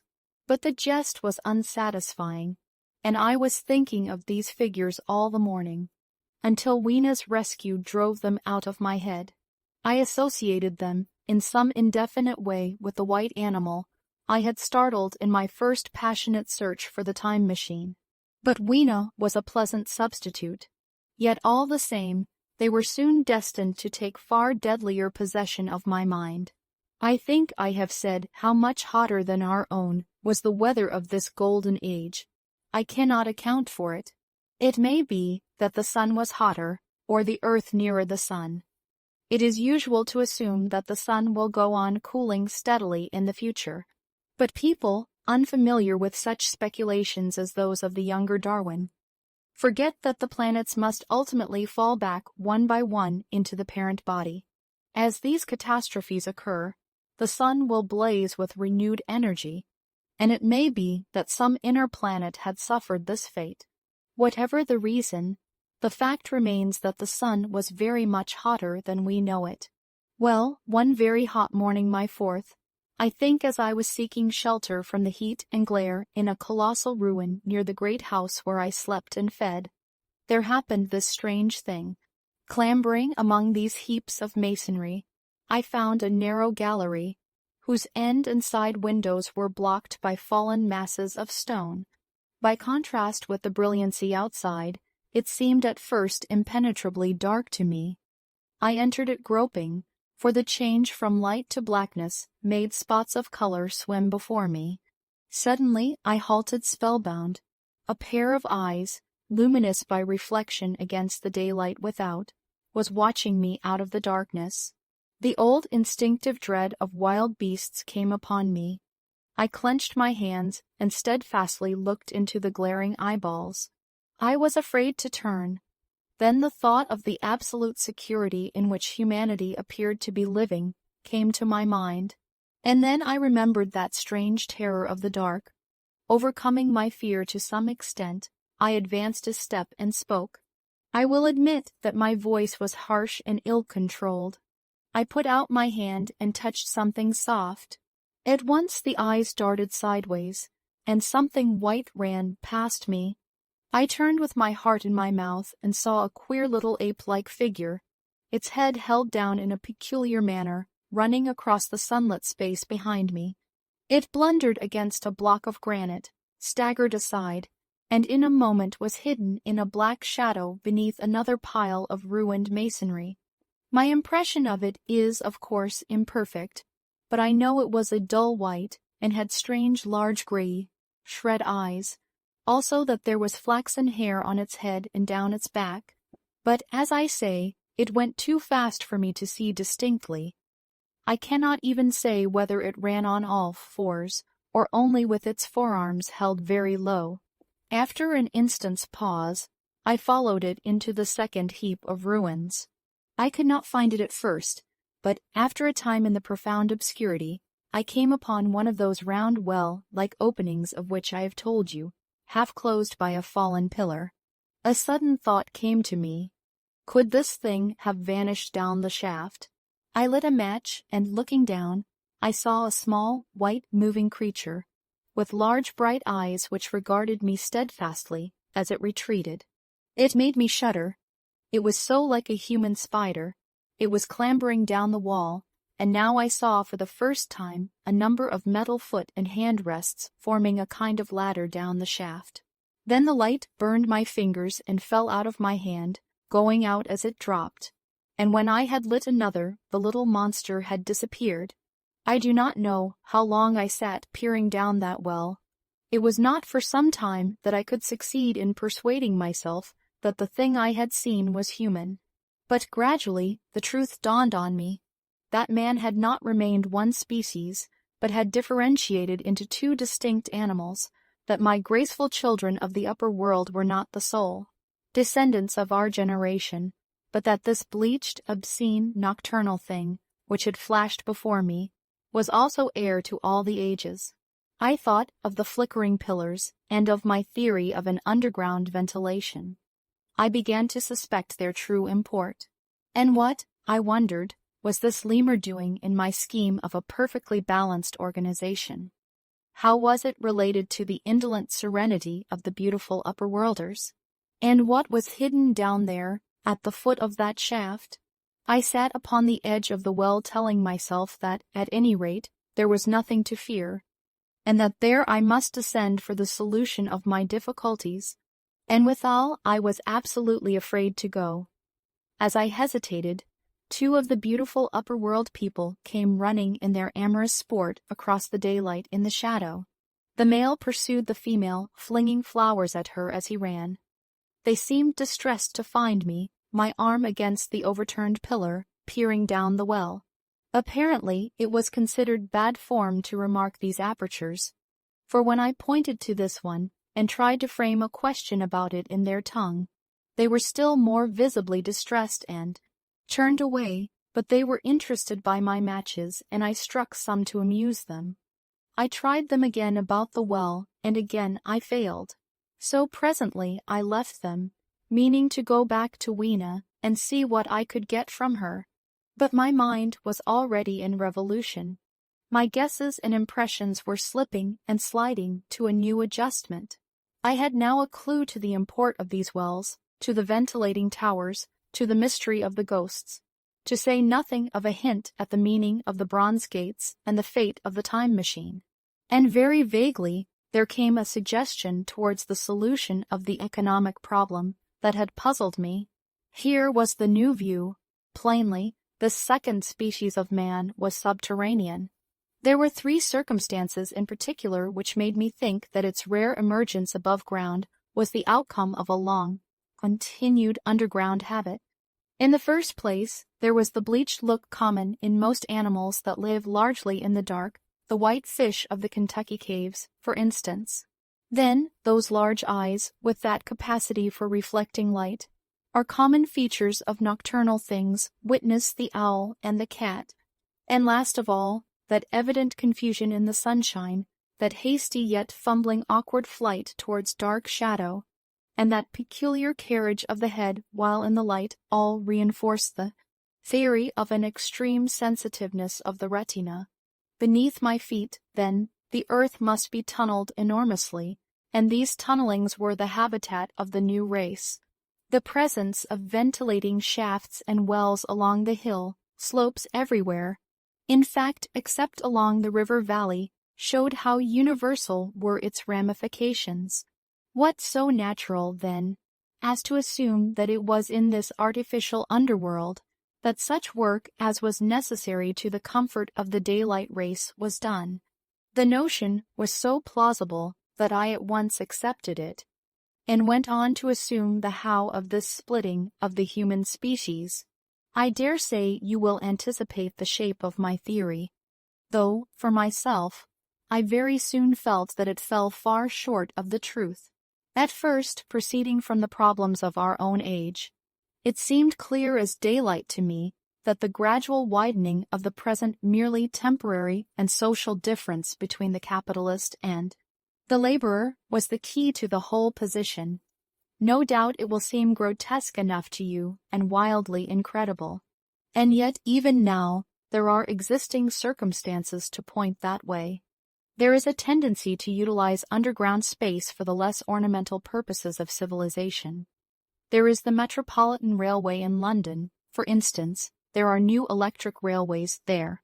Are subways, there are underground workrooms and restaurants, and they increase and multiply. Evidently, I thought, this tendency had increased till industry had gradually lost its birthright in the sky. I mean that it had gone deeper and deeper into larger and ever larger underground factories, spending a still increasing amount of its time therein, till, in the end, Even now, does not an East End worker live in such artificial conditions as practically to be cut off from the natural surface of the earth? Again, the exclusive tendency of richer people due, no doubt, to the increasing refinement of their education, and the widening gulf between them and the rude violence of the poor is already leading to the closing, in their interest, of considerable portions of the surface of the land. About London, for instance, perhaps half the prettier country is shut in against intrusion.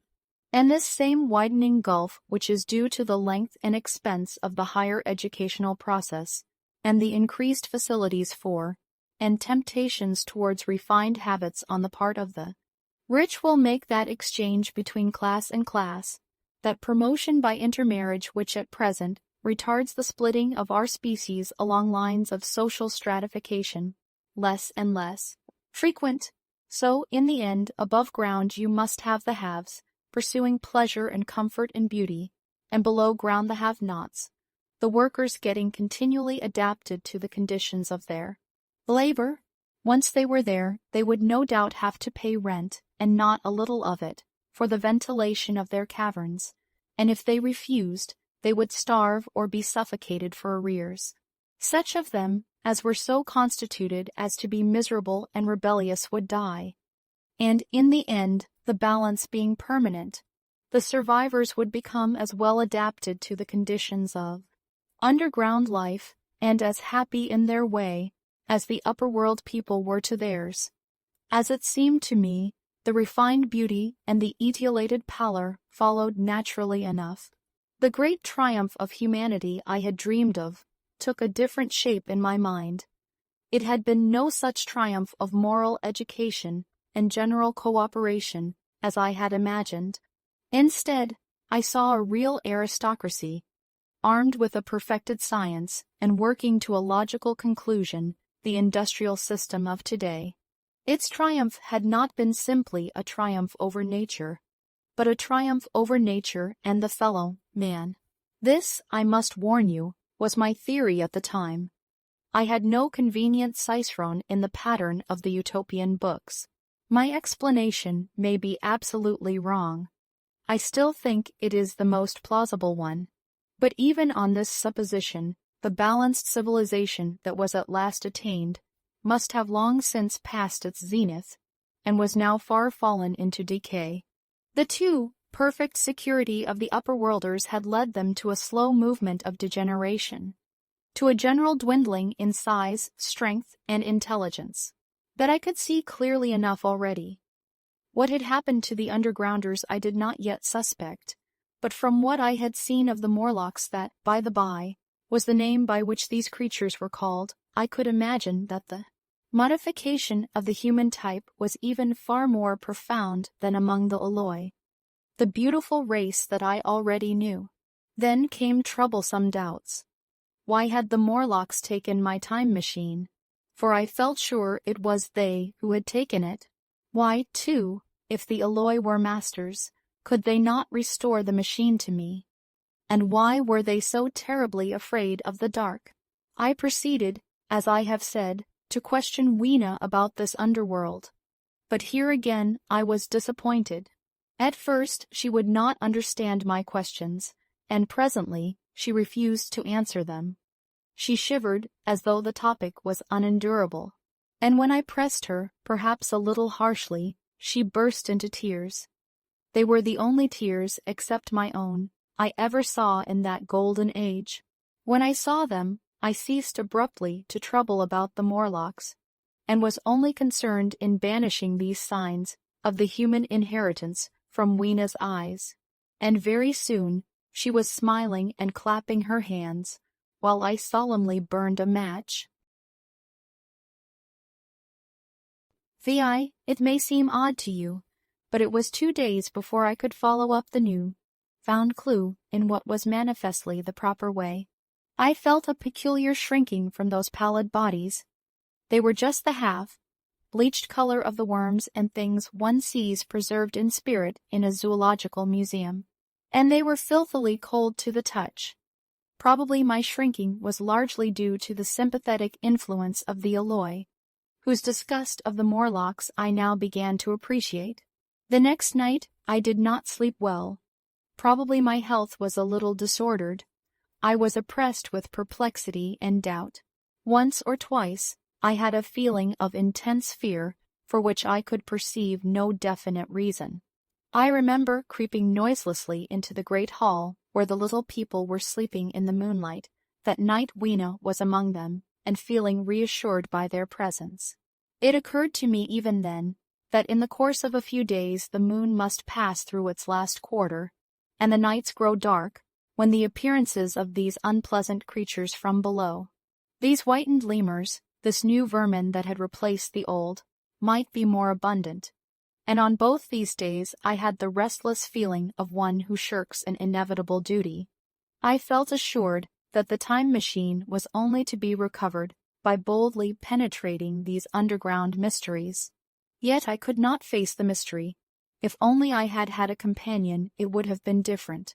But I was so horribly alone, and even to clamber down into the darkness of the well appalled me. I don't know if you will understand my feeling, but I never felt quite safe at my back. It was this restlessness, this insecurity, perhaps, that drove me further and further afield in my exploring expeditions. Going to the southwestward towards the rising country that is now called Camo Wood, I observed far off in the direction of 19th century Banstead a vast green structure different in character from any I had hitherto seen. It was larger than the largest of the palaces or ruins I knew, and the facade had an oriental look, the face of it having the luster as well as the pale green tint, a kind of bluish green of a certain type of Chinese porcelain. This difference in aspect suggested a difference in use, and I was minded to push on and explore. But the day was growing late, and I had come upon the site of the place after a long and tiring circuit. So I resolved to hold over the adventure for the following day, and I returned to the welcome and the caresses of little Weena. But next morning I perceived clearly enough that my curiosity regarding the palace of green porcelain was a piece of self-deception, to enable me to shirk, by another day, an experience I dreaded. I resolved I would make the descent without further waste of time, and started out in the early morning towards a well near the ruins of granite and aluminium. Little Weena ran with me. She danced beside me to the well, but when she saw me lean over the mouth and look downward, she seemed strangely disconcerted.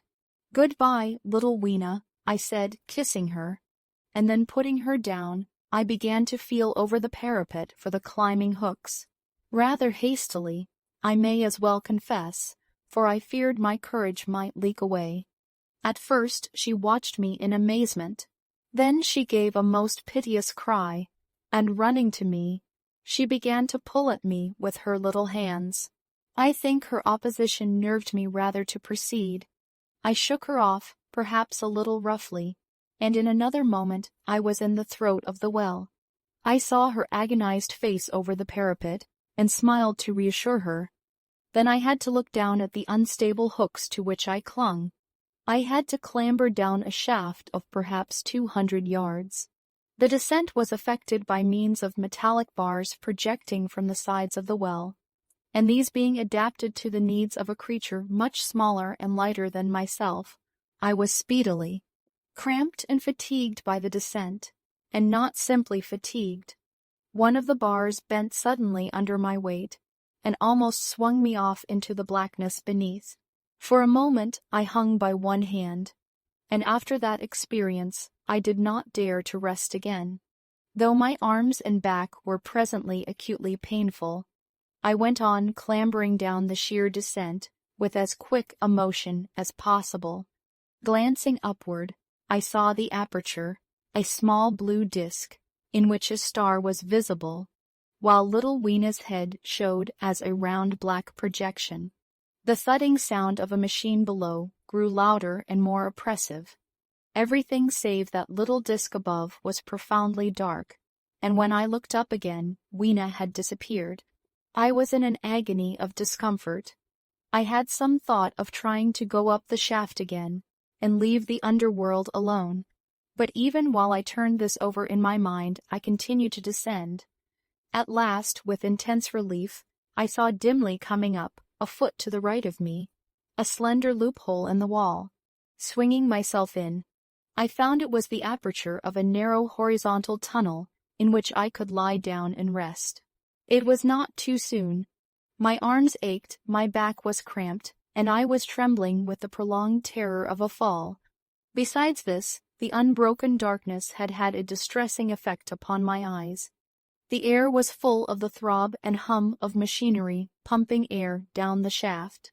I do not know how long I lay. I was roused by a soft hand touching my face. Starting up in the darkness, I snatched at my matches, and, hastily striking one, I saw 3 stooping white creatures similar to the one I had seen above ground in the ruin, hastily retreating before. The light, living, as they did, in what appeared to me impenetrable darkness, their eyes were abnormally large and sensitive, just as are the pupils of the abysmal fishes, and they reflected the light in the same way. I have no doubt they could see me in that rayless obscurity, and they did not seem to have any fear of me apart from the light. But so soon as I struck a match in order to see them, they fled incontinently, vanishing into dark gutters and tunnels, from which their eyes glared at me in the strangest fashion. I tried to call to them, but the language they had was apparently different from that of the overworld people, so that I was needs left to my own unaided efforts and the thought of flight before. Exploration was even then in my mind, but I said to myself, "You are in for it now," and feeling my way along the tunnel, I found the noise of machinery grow louder. Presently the walls fell away from me, and I came to a large open space, and striking another match, saw that I had entered a vast arched cavern, which stretched into utter darkness beyond the range of my light. The view I had of it was as much as one could see in the burning of a match. Necessarily my memory is vague. Great shapes like big machines rose out of the dimness, and cast grotesque black shadows, in which dim spectral Morlocks sheltered from the glare. The place, by the by, was very stuffy and oppressive, and the faint halitus of freshly shed blood was in the air. Some way down the central vista was a little table of white metal, laid with what seemed a meal. The Morlocks, at any rate, were carnivorous. Even at the time, I remember wondering what large animal could have survived to furnish the red joint I saw. It was all very indistinct, the heavy smell, the big unmeaning shapes, the obscene figures lurking in the shadows, and only waiting for the darkness to come at me again. Then the match burned down and stung my fingers and fell, a wriggling red spot in the blackness. I have thought since how particularly ill-equipped I was for such an experience. When I had started with the time machine, I had started with the absurd assumption that the men of the future would certainly be infinitely ahead of ourselves in all their appliances. I had come without arms, without medicine, without anything to smoke. At times I missed tobacco frightfully, even without enough matches. If only I had thought of a kodak, I could have flashed that glimpse of the underworld in a second, and examined it at leisure. But as it was, I stood there with only the weapons and the powers that nature had endowed me with: hands, feet, and teeth. These, and for safety, matches that still remained to me. I was afraid to push my way in among all this machinery in the dark, and it was only with my last glimpse of light I discovered that my store of matches had run low. It had never occurred to me until that moment that there was any need to economize them, and I had wasted almost half the box in astonishing the upper-worlders, to whom fire was a novelty.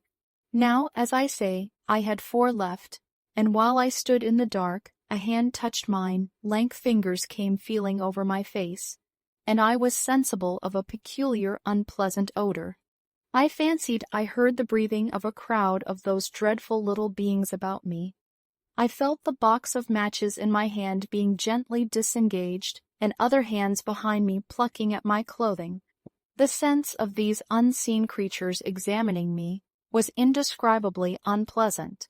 The sudden realization of my ignorance of their ways of thinking and doing, came home to me very vividly in the darkness.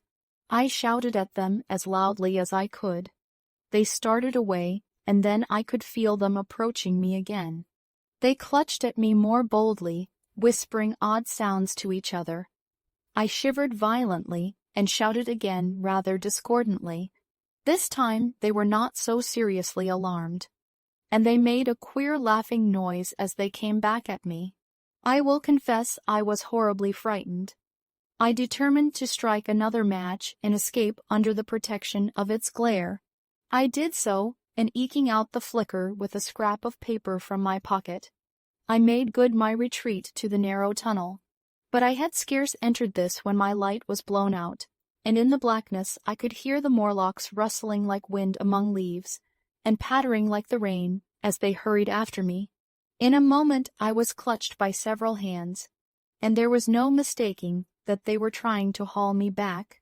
I struck another light, and waved it in their dazzled faces. You can scarce imagine how nauseatingly inhuman they looked, those pale, chinless faces and great, lidless, pinkish, gray eyes, as they stared in their blindness and bewilderment. But I did not stay to look, I promise you. I retreated again, and when my second match had ended, I struck my third. It had almost burned through when I reached the opening into the shaft. I lay down on the edge, for the throb of the great pump below made me giddy. Then I felt sideways for the projecting hooks, and, as I did so, my feet were grasped from behind, and I was violently tugged backward. I lit my last match, and it incontinently went out. But I had my hand on the climbing bars now, and, kicking violently, I disengaged myself from the clutches of the Morlocks and was speedily clambering up the shaft, while they stayed peering and blinking up at me, all but one little wretch who followed me for some way, and well, I secured my boot as a trophy. That climb seemed interminable to me. With the last 20 or 30 feet of it, a deadly nausea came upon me. I had the greatest difficulty in keeping my hold. The last few yards was a frightful struggle against this faintness. Several times my head swam, and I felt all the sensations of falling. At last, however, I got over the well, mouth somehow, and staggered out of the ruin into the blinding sunlight. I fell upon my face, even the soil smelt sweet and clean. Then I remember Weena kissing my hands and ears, and the voices of others among the Eloi. Then, for a time, I was insensible. Roman 7. Now, indeed, I seemed in a worse case than before. Hitherto, except during my night's anguish at the loss of the time machine, I had felt a sustaining hope of ultimate escape, but that hope was staggered by these new discoveries. Hitherto, I had merely thought myself impeded by the childish simplicity of the little people, and by some unknown forces which I had only to understand to overcome. But there was an altogether new element in the sickening quality of the Morlocks, a something inhuman and malign. Instinctively, I loathed them. Before, I had felt as a man might feel who had fallen into a pit.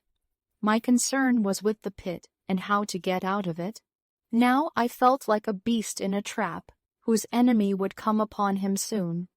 The enemy I dreaded may surprise you. It was the darkness of the new moon. Weena had put this into my head by some at first incomprehensible remarks about the dark nights.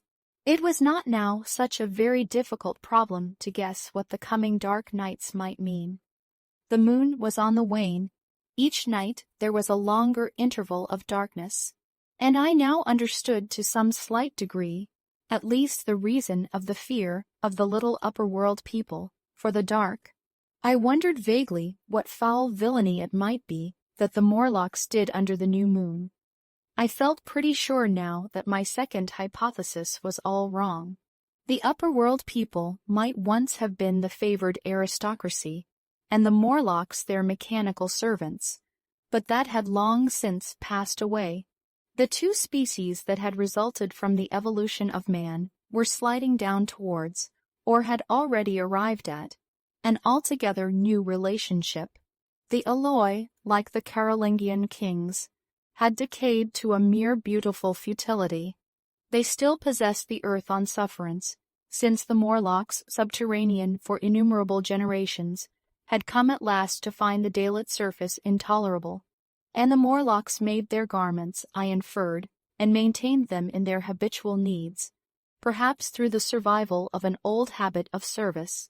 They did it as a standing horse paws with his foot, or as a man enjoys killing animals in sport, because ancient and departed necessities had impressed it on the organism. But clearly, the old order was already in part reversed. The nemesis of the delicate ones was creeping on apace. Ages ago, thousands of generations ago, man had thrust his brother man out of the ease and the sunshine. And now that brother was coming back changed. Already the Eloi had begun to learn one old lesson anew. They were becoming reacquainted with fear, and suddenly there came into my head the memory of the meat I had seen in the underworld. It seemed odd how it floated into my mind, not stirred up as it were by the current of my meditations, but coming in almost like a question from outside. I tried to recall the form of it. I had a vague sense of something familiar, but I could not tell what it was at the time. Still, however helpless the little people in the presence of their mysterious fear, I was differently constituted. I came out of this age of ours, this ripe prime of the human race, when fear does not paralyze and mystery has lost its terrors. I at least would defend myself. Without further delay, I determined to make myself arms and a fastness where I might sleep. With that refuge as a base, I could face this strange world with some of that confidence I had lost in realizing to what creatures night by night I lay exposed. I felt I could never sleep again until my bed was secure from them. I shuddered with horror to think how they must already have examined me.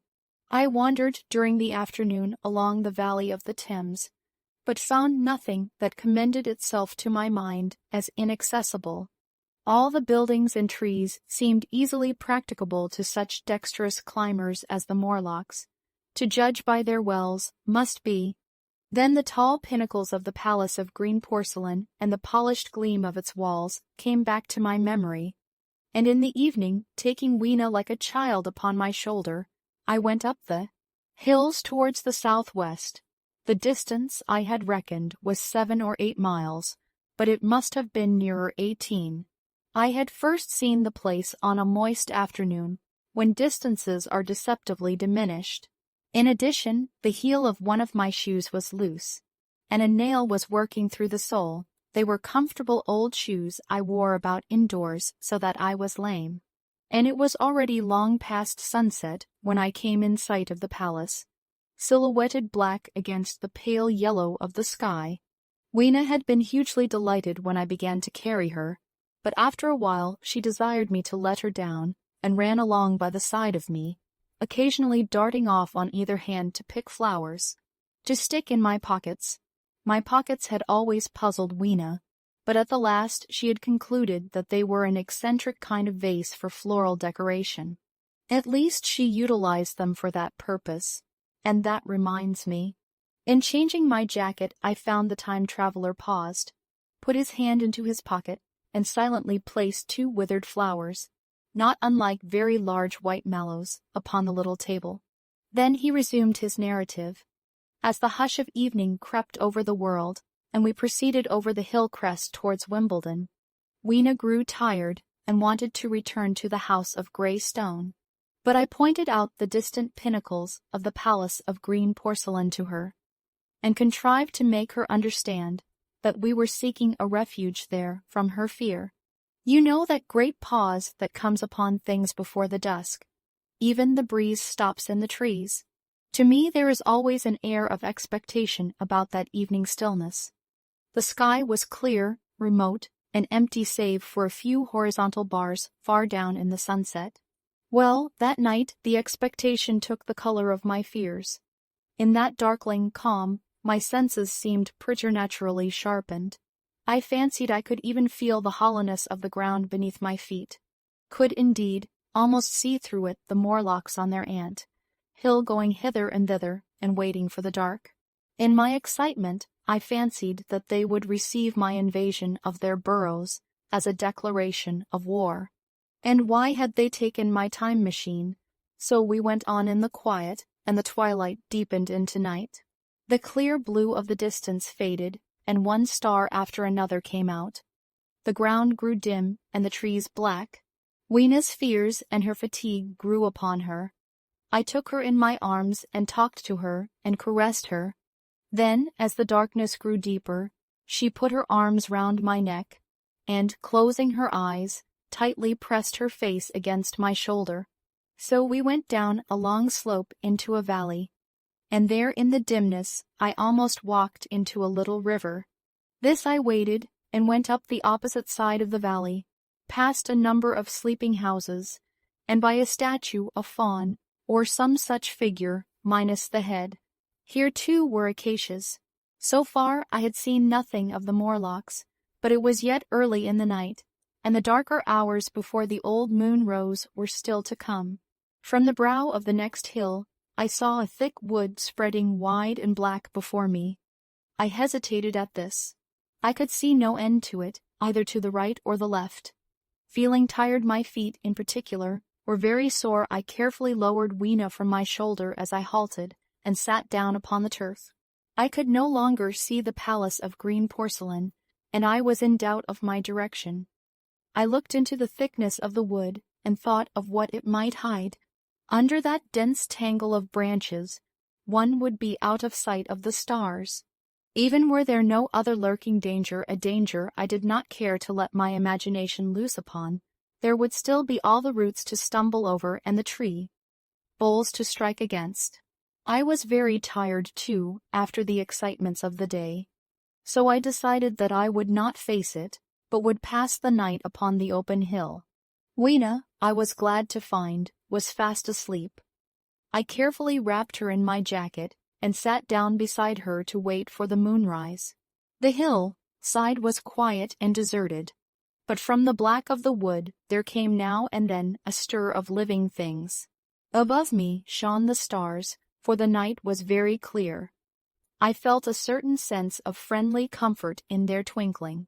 All the old constellations had gone from the sky, however.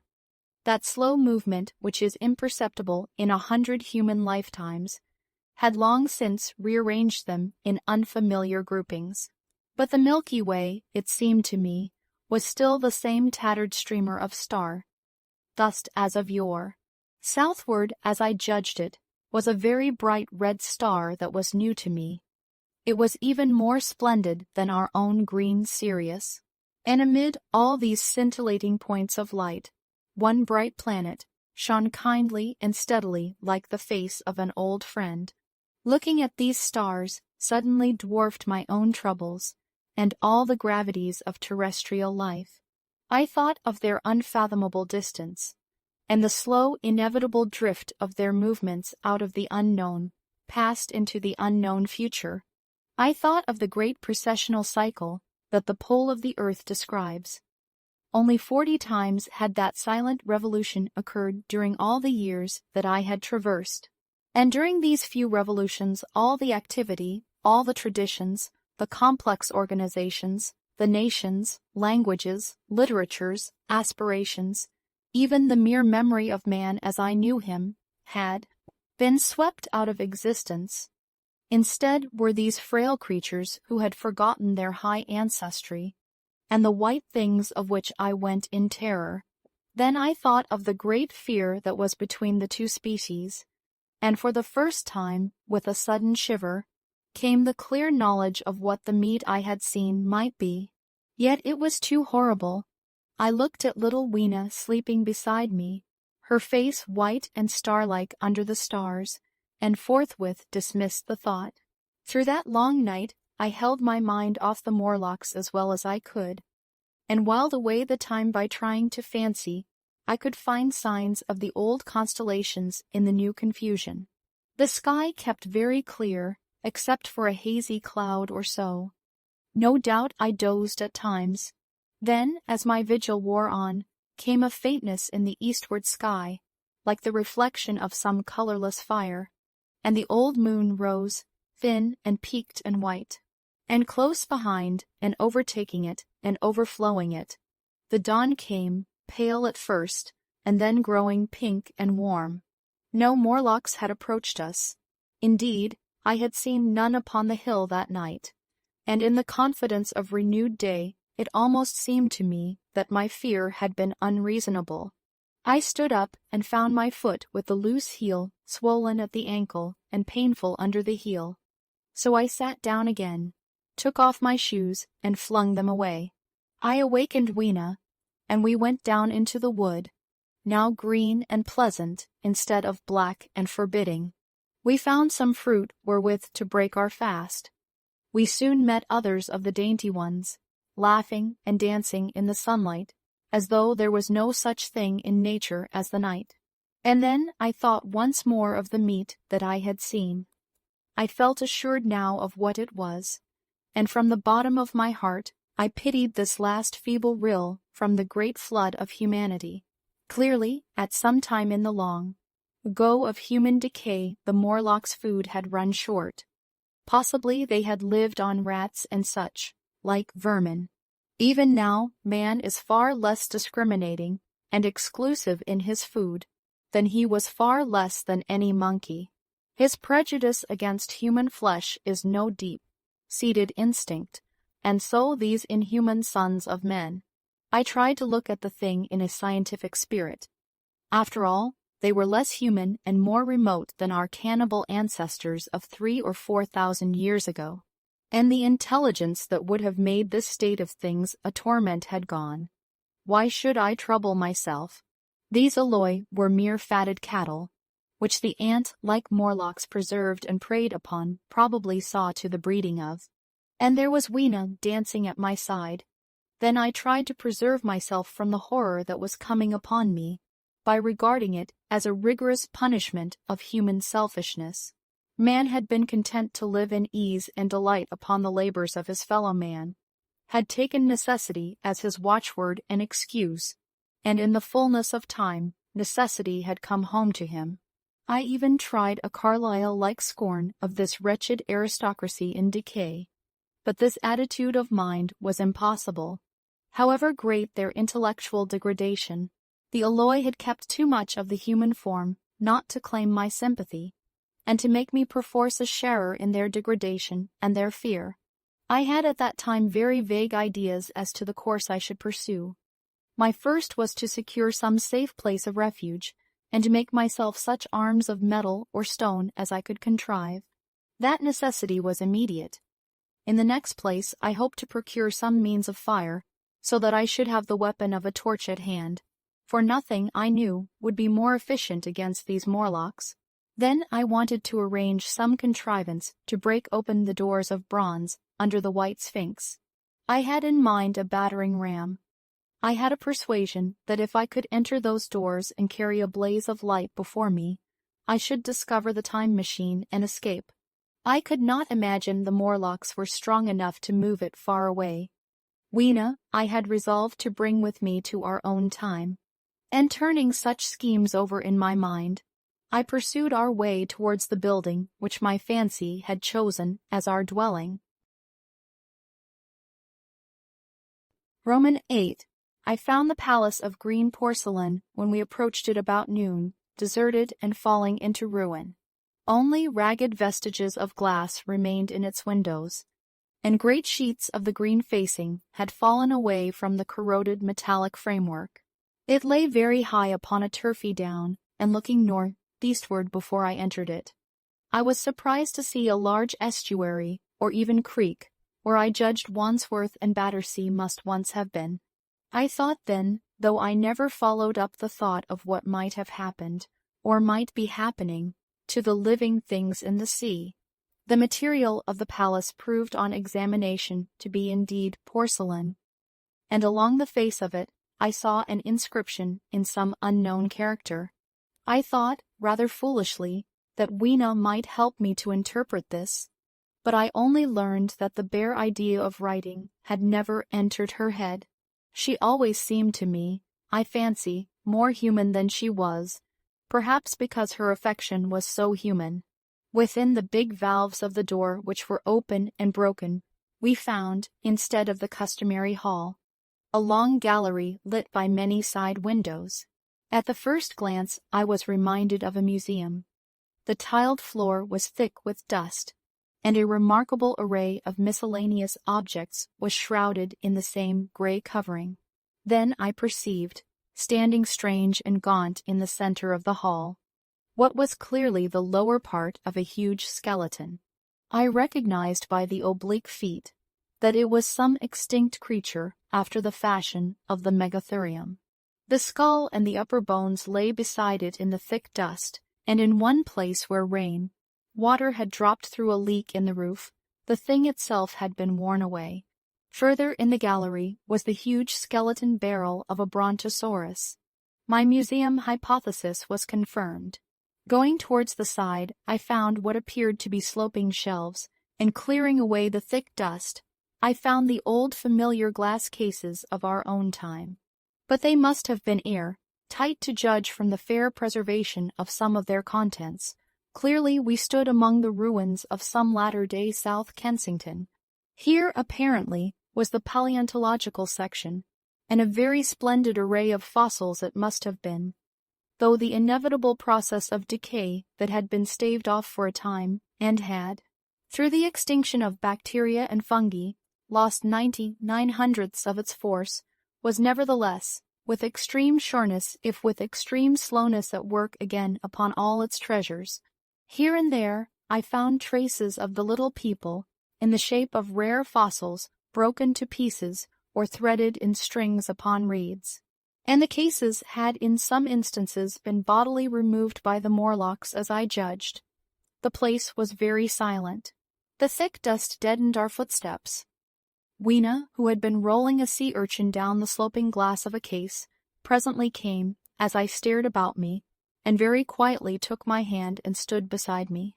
And at first I was so much surprised by this ancient monument of an intellectual age, that I gave no thought to the possibilities it presented. Even my preoccupation about the time machine receded a little from my mind. To judge from the size of the place, this palace of green porcelain had a great deal more in it than a gallery of paleontology, possibly historical galleries. It might be even a library. To me, at least in my present circumstances, these would be vastly more interesting than this spectacle of old-time geology in decay. Exploring, I found another short gallery running transversely to the first. This appeared to be devoted to minerals, and the sight of a block of sulfur set my mind running on gunpowder. But I could find no saltpeter, indeed, no nitrates of any kind. Doubtless they had deliquesced ages ago.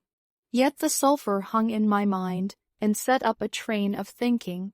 As for the rest of the contents of that gallery, though on the whole they were the best preserved of all I saw, I had little interest. I am no specialist in mineralogy, and I went on down a very ruinous aisle running parallel to the first hall I had entered. Apparently, this section had been devoted to natural history, but everything had long since passed out of recognition. A few shriveled and blackened vestiges of what had once been stuffed animals, desiccated mummies in jars that had once held spirit, a brown dust of departed plants, that was all. I was sorry for that, because I should have been glad to trace the patent readjustments by which the conquest of animated nature had been attained. Then we came to a gallery of simply colossal proportions, but singularly ill-lit, the floor of it running downward at a slight angle from the end at which I entered. At intervals, white globes hung from the ceiling, many of them cracked and smashed, which suggested that originally the place had been artificially lit. Here I was more in my element, for rising on either side of me were the huge bulks of big machines, all greatly corroded and many broken down, but some still fairly complete. You know, I have a certain weakness for mechanism, and I was inclined to linger among these, the more so as for the most part they had the interest of puzzles, and I could make only the vaguest guesses at what they were for. I fancied that if I could solve their puzzles, I should find myself in possession of powers that might be of use against the Morlocks. Suddenly, Weena came very close to my side, so suddenly that she startled me. Had it not been for her, I do not think I should have noticed that the floor of the gallery sloped at all.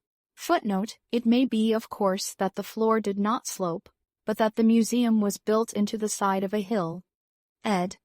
The end I had come in at was quite above ground, and was lit by rare, slit-like windows. As you went down the length, the ground came up against these windows, until at last there was a pit like the area of a London house before each, and only a narrow line of daylight at the top. I went slowly along, puzzling about the machines, and had been too intent upon them to notice the gradual diminution of the light, until Weena's increasing apprehensions drew my attention. Then I saw that the gallery ran down at last into a thick darkness. I hesitated, and then, as I looked round me, I saw that the dust was less abundant and its surface less even. Further away towards the dimness, it appeared to be broken by a number of small narrow footprints. My sense of the immediate presence of the Morlocks revived at that. I felt that I was wasting my time in the academic examination of machinery. I called to mind that it was already far advanced in the afternoon, and that I had still no weapon, no refuge, and no means of making a fire. And then down in the remote blackness of the gallery, I heard a peculiar pattering, and the same odd noises I had heard down the well. I took Weena's hand. Then, struck with a sudden idea, I left her and turned to a machine from which projected a lever not unlike those in a signal box. Clambering upon the stand, and grasping this lever in my hands, I put all my weight upon it sideways. Suddenly, Weena, deserted in the central aisle, began to whimper. I had judged the strength of the lever pretty correctly, for it snapped after a minute's strain, and I rejoined her with a mace in my hand more than sufficient. I judged, for any Morlock skull I might encounter, and I longed very much to kill a Morlock or so. Very inhuman, you may think, to want to go killing one's own descendants, but it was impossible, somehow, to feel any humanity in the things. Only my disinclination to leave Weena, and a persuasion that if I began to slake my thirst for murder, my time machine might suffer, restrained me from going straight down the gallery and killing the brutes I heard. Well, mace in one hand and Weena in the other, I went out of that gallery and into another and still larger one, which at the first glance reminded me of a military chapel hung with tattered flags. The brown and charred rags that hung from the sides of it, I presently recognized as the decaying vestiges of books. They had long since dropped to pieces, and every semblance of print had left them. But here and there were warped boards and cracked metallic clasps that told the tale well enough. Had I been a literary man, I might, perhaps, have moralized upon the futility of all ambition. But as it was, the thing that struck me with keenest force was the enormous waste of labor to which this somber wilderness of rotting paper testified. At the time, I will confess that I thought chiefly of the philosophical transactions and my own 17 papers upon physical optics. Then, going up a broad staircase, we came to what may once have been a gallery of technical chemistry, and here I had not a little hope of useful discoveries. Except at one end where the roof had collapsed, this gallery was well preserved. I went eagerly to every unbroken case, and at last, in one of the really airtight cases, I found a box of matches. Very eagerly I tried them. They were perfectly good. They were not even damp. I turned to Weena. Dance, I cried to her in her own tongue, for now I had a weapon indeed against the horrible creatures we feared. And so, in that derelict museum, upon the thick soft carpeting of dust, to Weena's huge delight, I solemnly performed a kind of composite dance, whistling the Land of the Leal as cheerfully as I could. In part it was a modest cancan, in part a step dance, in part a skirt dance so far as my tail coat permitted, and in part original. for I am naturally inventive, as you know. Now, I still think that for this box of matches to have escaped the wear of time for immemorial years was a most strange. As for me, it was a most fortunate thing. Yet, oddly enough, I found a far unlikelier substance, and that was camphor. I found it in a sealed jar that by chance, I suppose, had been really hermetically sealed. I fancied at first that it was paraffin wax, and smashed the glass accordingly. But the odor of camphor was unmistakable. In the universal decay, this volatile substance had chanced to survive, perhaps through many thousands of centuries. It reminded me of a sepia painting I had once seen done from the ink of a fossil belemnite that must have perished and become fossilized millions of years ago. I was about to throw it away, but I remembered that it was inflammable and burned with a good bright flame, was in fact an excellent candle, and I put it in my pocket. I found no explosives, however, nor any means of breaking down the bronze doors. As yet, my iron crowbar was the most helpful thing I had chanced upon. Nevertheless, I left that gallery greatly elated. I cannot tell you all the story of that long afternoon. It would require a great effort of memory to recall my explorations at all the proper order. I remember a long gallery of resting stands of arms, and how I hesitated between my crowbar and a hatchet or a sword. I could not carry both, however, and my bar of iron promised best against the bronze gates. There were numbers of guns, pistols, and rifles. The most were masses of rust, but many were of some new metal and still fairly sound. But any cartridges or powder there may once have been had rotted into dust. One corner I saw was charred and shattered, perhaps, I thought, by an explosion among the specimens. In another place was a vast array of idols, Polynesian, Mexican, Grecian, Phoenician, every country on earth, I should think. And here, yielding to an irresistible impulse, I wrote my name upon the nose of a steatite monster from South America that particularly took my fancy. As the evening drew on, my interest waned. I went through gallery after gallery, dusty, silent, often ruinous, the exhibits sometimes mere heaps of rust and lignite, sometimes fresher. In one place I suddenly found myself near the model of a tin mine, and then, by the merest accident, I discovered, in an airtight case, 2 dynamite cartridges. I shouted Eureka, and smashed the case with joy. Then came a doubt. I hesitated. Then, selecting a little side gallery, I made my essay. I never felt such a disappointment as I did in waiting 5, 10, 15 minutes for an explosion that never came. Of course, the things were dummies, as I might have guessed from their presence. I really believe that had they not been so, I should have rushed off incontinently and blown Sphinx, bronze doors, and, as it proved, my chances of finding the time machine altogether into non-existence. It was after that, I think, that we came to a little open court within the palace. It was turfed and had 3 fruit trees. So we rested and refreshed ourselves. Towards sunset I began to consider our position. Night was creeping upon us, and my inaccessible hiding place had still to be found. But that troubled me very little now. I had in my possession a thing that was, perhaps, the best of all defenses against the Morlocks. I had matches.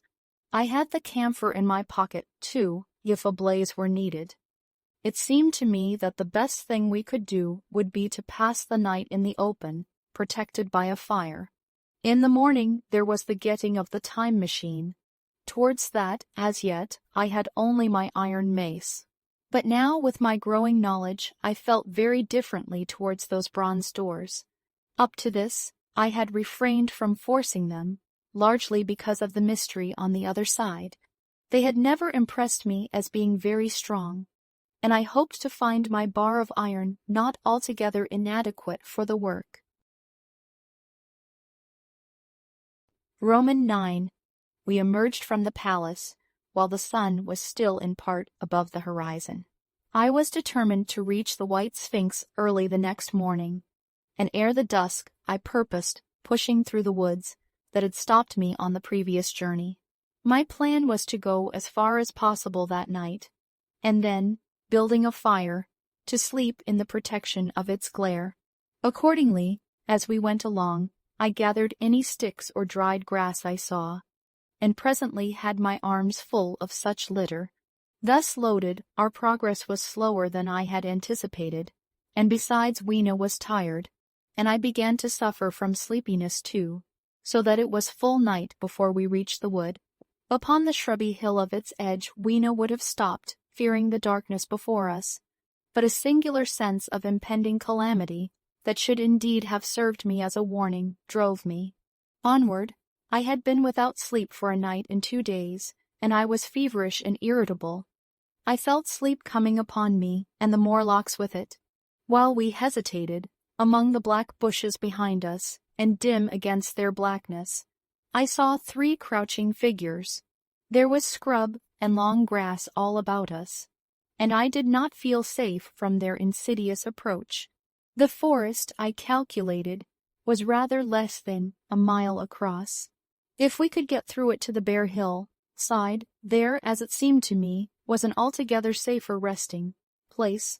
I thought that with my matches and my camphor I could contrive to keep my path illuminated through the woods, yet it was evident that if I was to flourish matches with my hands I should have to abandon my firewood, so, rather reluctantly, I put it down. And then it came into my head that I would amaze our friends behind by lighting it. I was to discover the atrocious folly of this proceeding, but it came to my mind as an ingenious move for covering our retreat. I don't know if you have ever thought what a rare thing flame must be in the absence of man, and in a temperate climate. The sun's heat is rarely strong enough to burn, even when it is focused by dewdrops, as is sometimes the case in more tropical districts. Lightning may blast and blacken, but it rarely gives rise to widespread fire. Decaying vegetation may occasionally smolder with the heat of its fermentation, but this rarely results in flame. In this decadence, too, the art of fire-making had been forgotten on the earth. The red tongues that went licking up my heap of wood were an altogether new and strange thing to Weena. She wanted to run to it and play with it.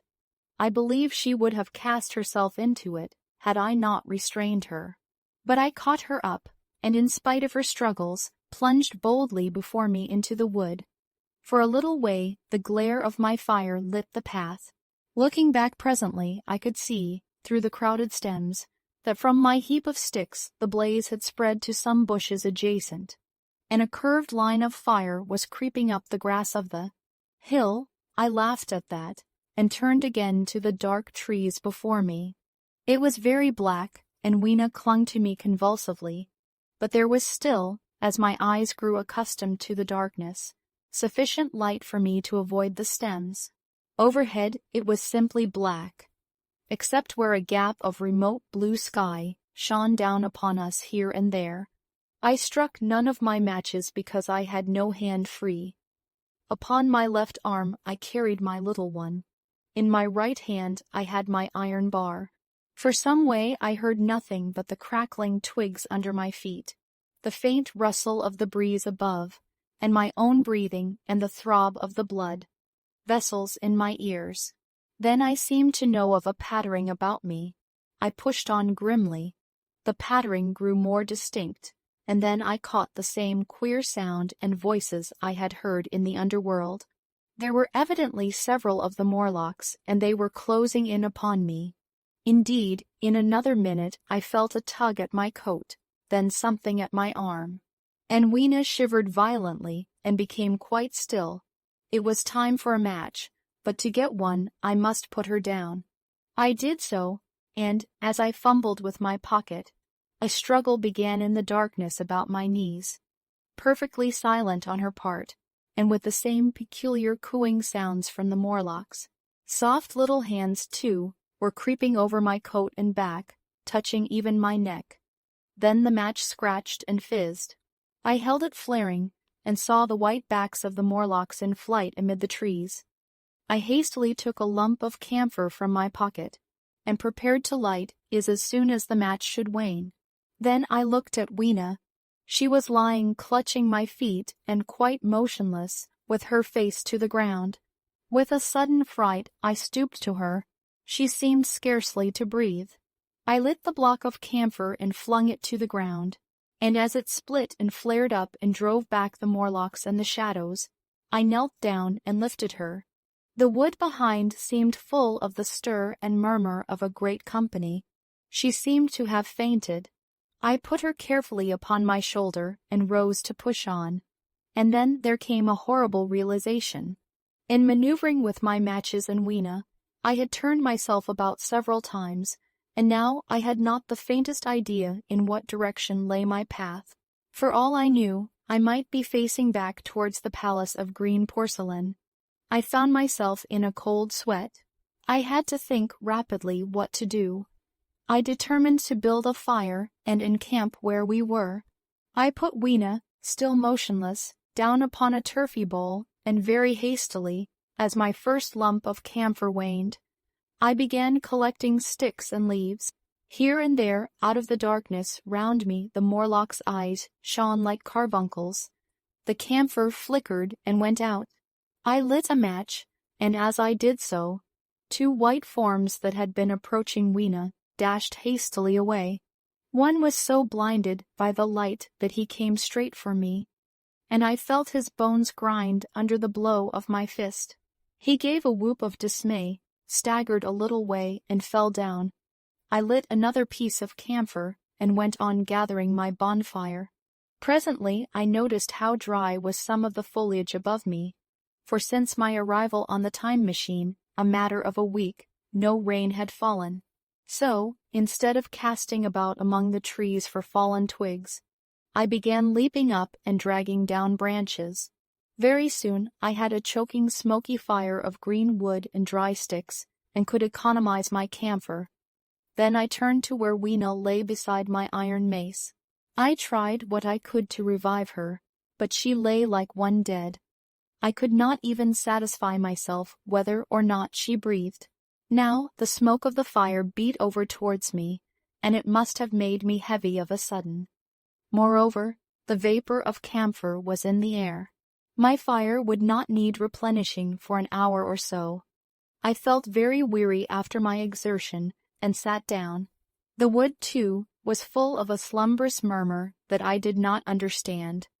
I seemed just to nod and open my eyes, but all was dark, and the Morlocks had their hands upon me. Flinging off their clinging fingers, I hastily felt in my pocket for the match box, and it had gone. Then they gripped and closed with me again. In a moment I knew what had happened. I had slept, and my fire had gone out, and the bitterness of death came over my soul. The forest seemed full of the smell of burning wood. I was caught by the neck, by the hair, by the arms, and pulled down.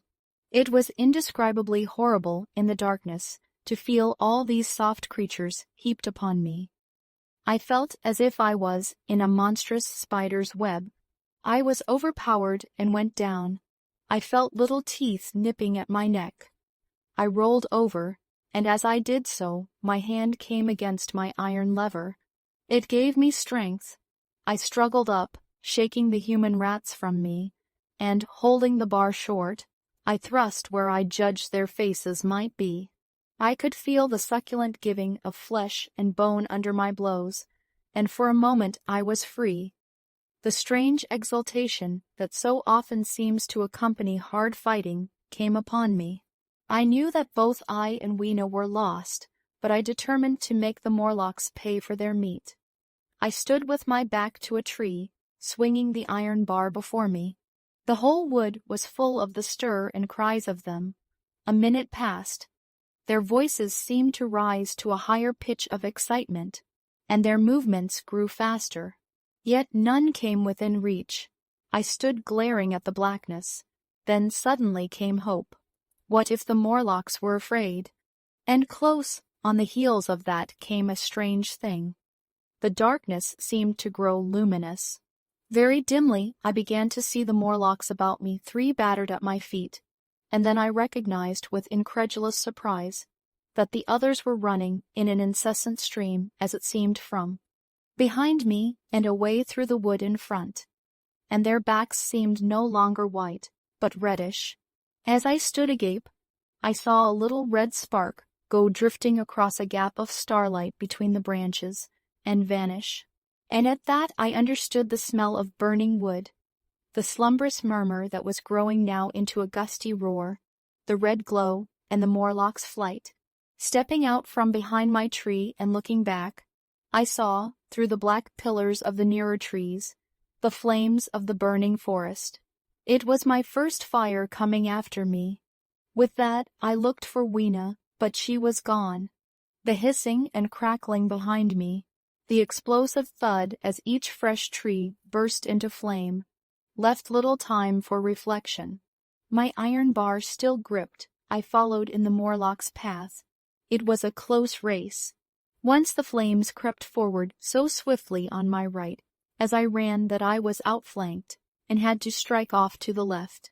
But at last I emerged upon a small open space, and as I did so, a Morlock came blundering towards me and past me and went on straight into the fire.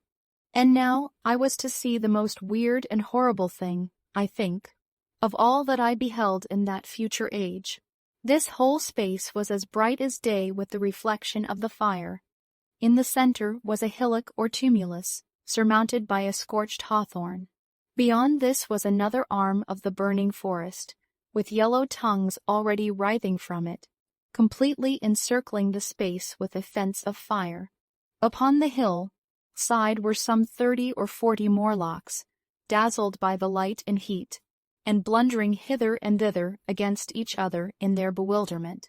At first I did not realize their blindness, and struck furiously at them with my bar, in a frenzy of fear, as they approached me, killing one and crippling several more. But when I had watched the gestures of one of them groping under the hawthorn against the red sky, and heard their moans, I was assured of their absolute helplessness and misery in the glare, and I struck no more of them. Yet every now and then one would come straight towards me, setting loose a quivering horror that made me quick to elude him. At one time the flames died down somewhat, and I feared the foul creatures would presently be able to see me. I was thinking of beginning the fight by killing some of them before this should happen, but the fire burst out again brightly, and I stayed my hand. I walked about the hill among them and avoided them, looking for some trace of Weena, but Weena was gone. At last I sat down on the summit of the hillock, and watched this strange, incredible company of blind things groping to and fro, and making uncanny noises to each other, as the glare of the fire beat on them. The coiling uprush of smoke streamed across the sky, and through the rare tatters of that red canopy, remote as though they belonged to another universe, shone the little stars. 2 or 3 Morlocks came blundering into me, and I drove them off with blows of my fists, trembling as I did so. For the most part of that night, I was persuaded it was a nightmare. I bit myself and screamed in a passionate desire to awake. I beat the ground with my hands, and got up and sat down again, and wandered here and there, and again sat down. Then I would fall to rubbing my eyes and calling upon God to let me awake. Thrice I saw Morlocks put their heads down in a kind of agony, and rush into the flames. But at last, above the subsiding red of the fire, above the streaming masses of black smoke, and the whitening and blackening tree stumps, and the diminishing numbers of these dim creatures, came the white light of the day. I searched again for traces of Weena, but there were none. It was plain that they had left her poor little body in the forest. I cannot describe how it relieved me to think that it had escaped the awful fate to which it seemed destined. As I thought of that, I was almost moved to begin a massacre of the helpless abominations about me. But I contained myself. The hillock, as I have said, was a kind of island in the forest. From its summit I could now make out through a haze of smoke the palace of green porcelain. and from that I could get my bearings for the White Sphinx.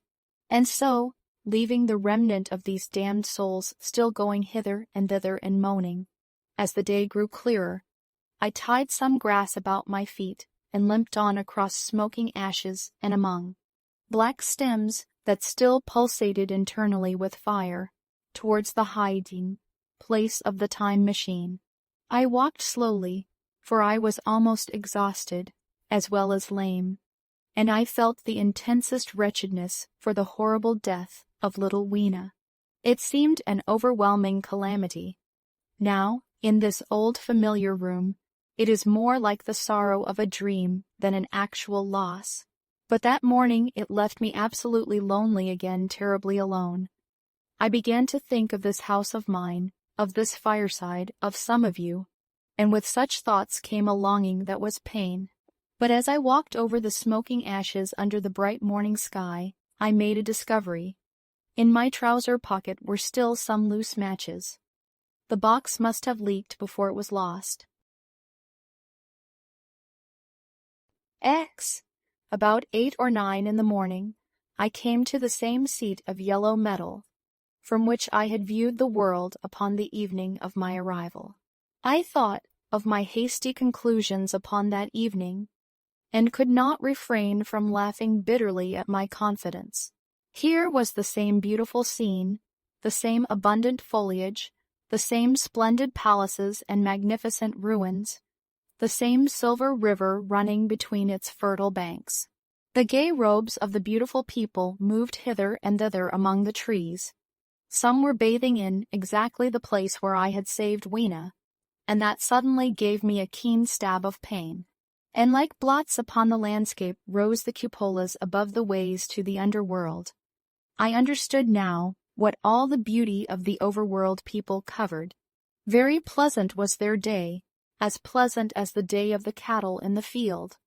Like the cattle, they knew of no enemies and provided against no needs, and their end was the same. I grieved to think how brief the dream of the human intellect had been. It had committed suicide. It had set itself steadfastly towards comfort and ease, a balanced society with security and permanency as its watchword. It had attained its hopes to come to this at last.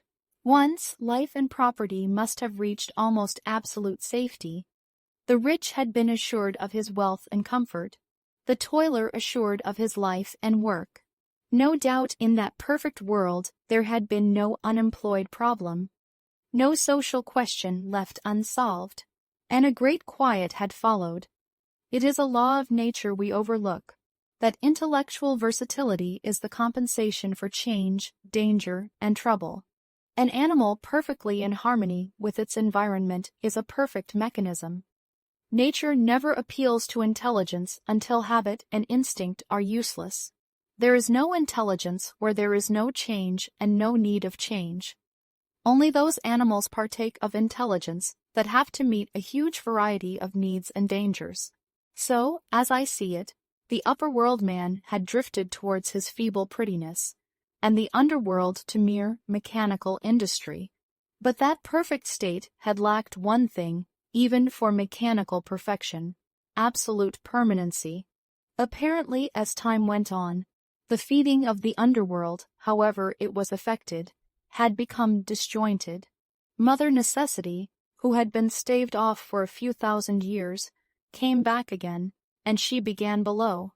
The underworld being in contact with machinery, which, however perfect, still needs some little thought outside habit, had probably retained perforce rather more initiative, if less of every other, human character than the upper, and when other meat failed them, they turned to what old habit had hitherto forbidden. So I say I saw it in my last view of the world of 802,701. It may be as wrong an explanation as mortal wit could invent. It is how the thing shaped itself to me, and as that I give it to you. After the fatigues, excitements, and terrors of the past days, and in spite of my grief, this seat and the tranquil view and the warm sunlight were very pleasant. I was very tired and sleepy, and soon my theorizing passed into dozing. Catching myself at that, I took my own hint, and spreading myself out upon the turf, I had a long and refreshing sleep. I awoke a little before sunsetting. I now felt safe against being caught napping by the Morlocks, and, stretching myself, I came on down the hill towards the White Sphinx. I had my crowbar in one hand, and the other hand played with the matches in my pocket. And now came a most unexpected thing. As I approached the pedestal of the Sphinx, I found the bronze valves were open. They had slid down into grooves. At that I stopped short before them, hesitating to enter. Within was a small apartment, and on a raised place in the corner of this was the time machine. I had the small levers in my pocket. So here, after all my elaborate preparations for the siege of the White Sphinx, was a meek surrender. I threw my iron bar away, almost sorry not to use it. A sudden thought came into my head as I stooped towards the portal. For once, at least, I grasped the mental operations of the Morlocks. Suppressing a strong inclination to laugh, I stepped through the bronze frame and up to the time machine. I was surprised to find it had been carefully oiled and cleaned. I have suspected since that the Morlocks had even partially taken it to pieces while trying in their dim way to grasp its purpose. Now, as I stood and examined it, finding a pleasure in the mere touch of the contrivance, the thing I had expected happened. The bronze panels suddenly slid up and struck the frame with a clang. I was in the dark trapped, so the Morlocks thought. At that I chuckled gleefully. I could already hear their murmuring laughter as they came towards me.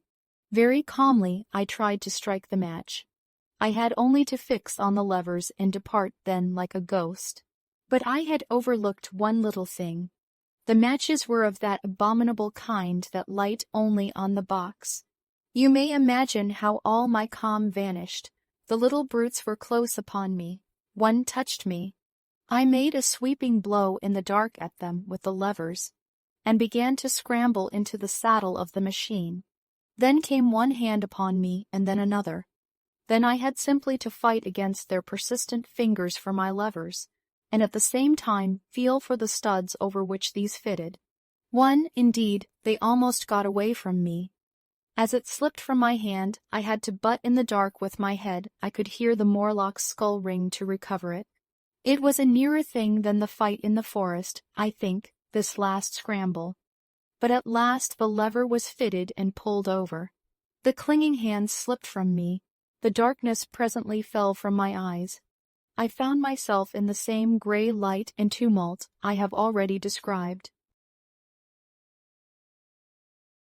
Roman 11. I have already told you of the sickness and confusion that comes with time traveling, and this time I was not seated properly in the saddle, but sideways and in an unstable fashion.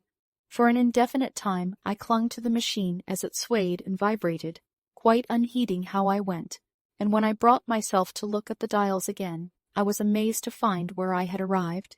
One dial records days, and another thousands of days, another millions of days, and another thousands of millions. Now, instead of reversing the levers, I had pulled them over so as to go forward with them.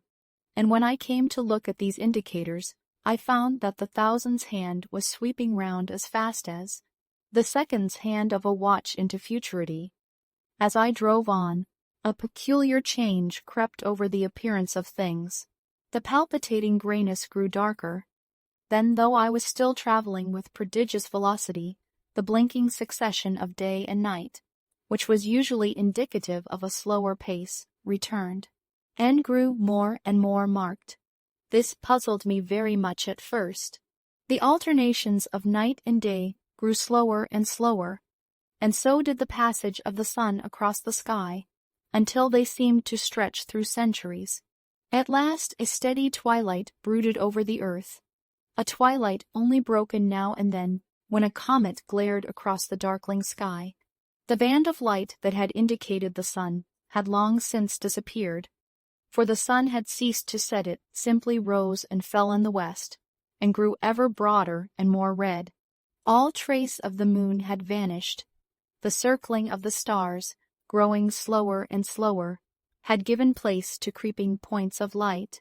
At last, some time before I stopped, the sun, red and very large, halted motionless upon the horizon, a vast dome glowing with a dull heat, and now and then suffering a momentary extinction. At one time, it had for a little while glowed more brilliantly again, but it speedily reverted to its sullen red heat. I perceived by this slowing down of its rising and setting that the work of the tidal drag was done. The earth had come to rest with one face to the sun, even as in our own time the moon faces the earth. Very cautiously, for I remembered my former headlong fall, I began to reverse my motion. Slower and slower went the circling hands until the thousands one seemed motionless, and the daily one was no longer a mere mist upon its scale. Still slower, until the dim outlines of a desolate beach grew visible. I stopped very gently and sat upon the time machine, looking round. The sky was no longer blue. Northeastward it was in sky black, and out of the blackness shone brightly and steadily the pale white stars. Overhead it was a deep Indian red and starless, and southeastward it grew brighter to a glowing scarlet, where, cut by the horizon, lay the huge hull of the sun, red and motionless. The rocks about me were of a harsh reddish color, and all the trace of life that I could see at first was the intensely green vegetation that covered every projecting point on their southeastern face. It was the same rich green that one sees on forest moss or on the lichen in caves, plants which like these grow in a perpetual twilight. The machine was standing on a sloping beach. The sea stretched away to the southwest, to rise into a sharp, bright horizon against the wan sky. There were no breakers and no waves, for not a breath of wind was stirring. Only a slight oily swell rose and fell like a gentle breathing, and showed that the eternal sea was still moving and living. And along the margin where the water sometimes broke was a thick incrustation of salt pink under the lurid sky. There was a sense of oppression in my head, and I noticed that I was breathing very fast. The sensation reminded me of my only experience of mountaineering, and from that I judged the air to be more rarefied than it is now. Far away up the desolate slope I heard a harsh scream, and saw a thing like a huge white butterfly go slanting and flittering up into the sky, and circling, disappear over some low hillocks beyond. The sound of its voice was so dismal that I shivered and seated myself more firmly upon the machine. Looking round me again, I saw that, quite near, what I had taken to be a reddish mass of rock was moving slowly towards me. Then I saw the thing was really a monstrous crab-like creature. Can you imagine a crab as large as yonder table, with its many legs moving slowly and uncertainly, its big claws swaying, its long antennae, like carters' whips, waving and feeling, and its stalked eyes gleaming at you on either side of its metallic front? Its back was corrugated and ornamented with ungainly bosses, and a greenish incrustation blotched it here and there. I could see the many palps of its complicated mouth, flickering and feeling as it moved. As I stared at this sinister apparition crawling towards me, I felt a tickling on my cheek as though a fly had lighted there. I tried to brush it away with my hand, but in a moment it returned, and almost immediately came another by my ear. I struck at this and caught something thread-like. It was drawn swiftly out of my hand. With a frightful qualm, I turned, and I saw that I had grasped the antenna of another monster crab that stood just behind me.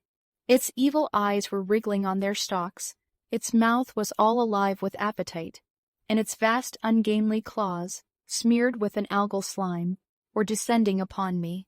In a moment my hand was on the lever, and I had placed a month between myself and these monsters.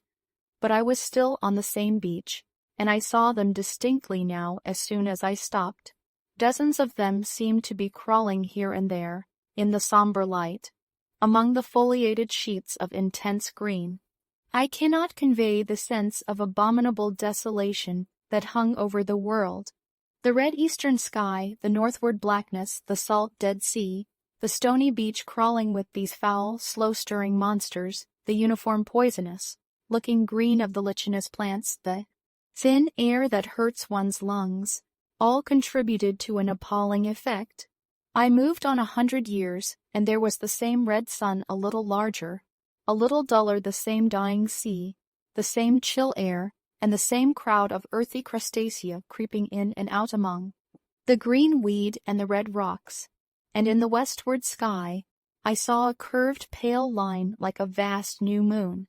So I traveled, stopping ever and again, in great strides of 1,000 years or more, drawn on by the mystery of the earth's fate, watching with a strange fascination the sun grow larger and duller in the westward sky, and the life of the old earth ebb away. At last, more than 30 million years hence, the huge red, hot dome of the sun had come to obscure nearly 1/10 part of the darkling heavens. Then I stopped once more, for the crawling multitude of crabs had disappeared, and the red beach, save for its livid green liverworts and lichens, seemed lifeless. And now it was flecked with white. A bitter cold assailed me. Rare white flakes ever and again came eddying down. To the northeastward, the glare of snow lay under the starlight of the sable sky, and I could see an undulating crest of hillocks pinkish white. There were fringes of ice along the sea margin, with drifting masses further out. But the main expanse of that salt ocean, all bloody under the eternal sunset, was still unfrozen. I looked about me to see if any traces of animal life remained. A certain indefinable apprehension still kept me in the saddle of the machine, but I saw nothing moving in earth or sky or sea. The green slime on the rocks alone testified that life was not extinct. A shallow sandbank had appeared in the sea, and the water had receded from the beach. I fancied I saw some black object flopping about upon this bank, but it became motionless as I looked at it, and I judged that my eye had been deceived, and that the black object was merely a rock. The stars in the sky were intensely bright, and seemed to me to twinkle very little. Suddenly I noticed that the circular westward outline of the sun had changed, that a concavity, a bay, had appeared in the curve. I saw this grow larger. For a minute perhaps I stared aghast at this blackness that was creeping over the day, and then I realized that an eclipse was beginning. Either the moon or the planet Mercury was passing across the sun's disk. Naturally, at first I took it to be the moon, but there is much to incline me to believe that what I really saw was the transit of an inner planet passing very near to the earth. The darkness grew apace. A cold wind began to blow in freshening gusts from the east, and the showering white flakes in the air increased in number. From the edge of the sea came a ripple and whisper. Beyond these lifeless sounds the world was silent. Silent, it would be hard to convey the stillness of it.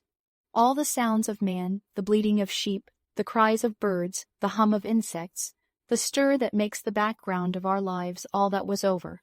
As the darkness thickened, the eddying flakes grew more abundant, dancing before my eyes, and the cold of the air more intense. At last, one by one, swiftly, one after the other, the white peaks of the distant hills vanished into blackness. The breeze rose to a moaning wind. I saw the black central shadow of the eclipse sweeping towards me. In another moment the pale stars alone were visible. All else was rayless obscurity. The sky was absolutely black. A horror of this great darkness came on me. The cold, that smote to my marrow, and the pain I felt in breathing, overcame me. I shivered, and a deadly nausea seized me. Then, like a red, hot bow in the sky, appeared the edge of the sun. I got off the machine to recover myself. I felt giddy and incapable of facing the return journey. As I stood sick and confused, I saw again the moving thing upon the shoal. There was no mistake now that it was a moving thing against the red water of the sea. It was a round thing, the size of a football perhaps, or it may be bigger, and tentacles trailed down from it. It seemed black against the weltering blood, red water, and it was hopping fitfully. Then I felt I was fainting, but a terrible dread of lying helpless in that remote and awful twilight sustained me while I clambered upon the saddle. Roman 12. So I came back. For a long time I must have been insensible upon the machine. The blinking succession of the days and nights was resumed, the sun got golden again, the sky blue. I breathed with greater freedom. The fluctuating contours of the land ebbed and flowed. The hands spun backward upon the dials. At last I saw again the dim shadows of houses, the evidences of decadent humanity. These, too, changed and passed, and others came. Presently, when the million dial was at 0, I slackened speed. I began to recognize our own petty and familiar architecture. The thousand's hand ran back to the starting point. The night and day flapped slower and slower. Then the old walls of the laboratory came round me. Very gently now, I slowed the mechanism down. I saw one little thing that seemed odd to me. I think I have told you that when I set out, before my velocity became very high, Mrs. Watchett had walked across the room, traveling, as it seemed to me, like a rocket. As I returned, I passed again across that minute when she traversed the laboratory. But now her every motion appeared to be the exact inversion of her previous ones. The door at the lower end opened, and she glided quietly up the laboratory, back foremost, and disappeared behind the door by which she had previously entered. Just before that I seemed to see Eloi for a moment, but he passed like a flash. Then I stopped the machine and saw about me again the old familiar laboratory, my tools, my appliances just as I had left them.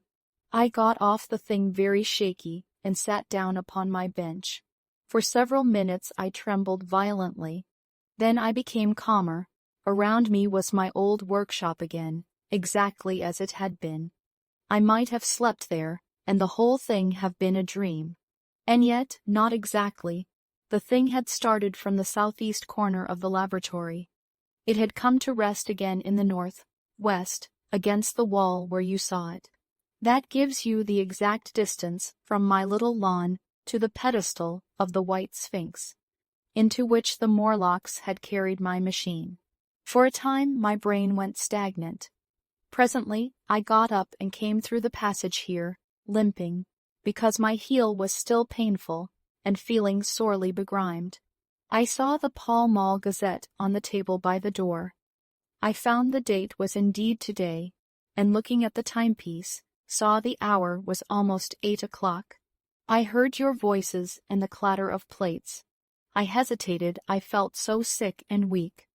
Then I sniffed good wholesome meat, and opened the door on you. You know the rest. I washed and dined, and now I am telling you the story. I know, he said, after a pause, that all this will be absolutely incredible to you. To me, the one incredible thing is that I am here tonight in this old familiar room, looking into your friendly faces and telling you these strange adventures. He looked at the medical man. No, I cannot expect you to believe it. Take it as a lie or a prophecy. Say I dreamed it in the workshop. Consider I have been speculating upon the destinies of our race until I have hatched this fiction. Treat my assertion of its truth as a mere stroke of art to enhance its interest. And taking it as a story, what do you think of it? He took up his pipe and began, in his old accustomed manner, to tap with it nervously upon the bars of the grate. There was a momentary stillness. Then chairs began to creak and shoes to scrape upon the carpet. I took my eyes off the time-traveler's face and looked round at his audience. They were in the dark, and little spots of color swam before them. The medical man seemed absorbed in the contemplation of our host. The editor was looking hard at the end of his cigar, the sixth. The journalist fumbled for his watch. The others, as far as I remember, were motionless. The editor stood up with a sigh. What a pity it is you're not a writer of stories, he said, putting his hand on the time-traveler's shoulder. You don't believe it? Well, I thought not. The time-traveler turned to us. "Where are the matches?" he said. He lit one and spoke over his pipe, puffing. To tell you the truth, I hardly believe it myself. And yet his eye fell with a mute inquiry upon the withered white flowers upon the little table. Then he turned over the hand holding his pipe, and I saw he was looking at some half-healed scars on his knuckles. The medical man rose, came to the lamp, and examined the flowers. "The gynoecium's odd," he said. The psychologist leant forward to see, holding out his hand for a specimen. "I'm hanged if it isn't 1:15," said the journalist. "How shall we get home?" "Plenty of cabs at the station," said the psychologist. "It's a curious thing," said the medical man, "but I certainly don't know the natural order of these flowers. May I have them?" The time traveler hesitated, then suddenly, "Certainly not." "Where did you really get them?" said the medical man. The time traveler put his hand to his head.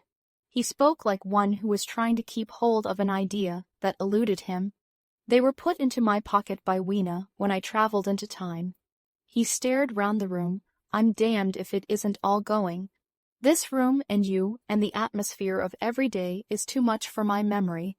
Did I ever make a time machine, or a model of a time machine? Or is it all only a dream?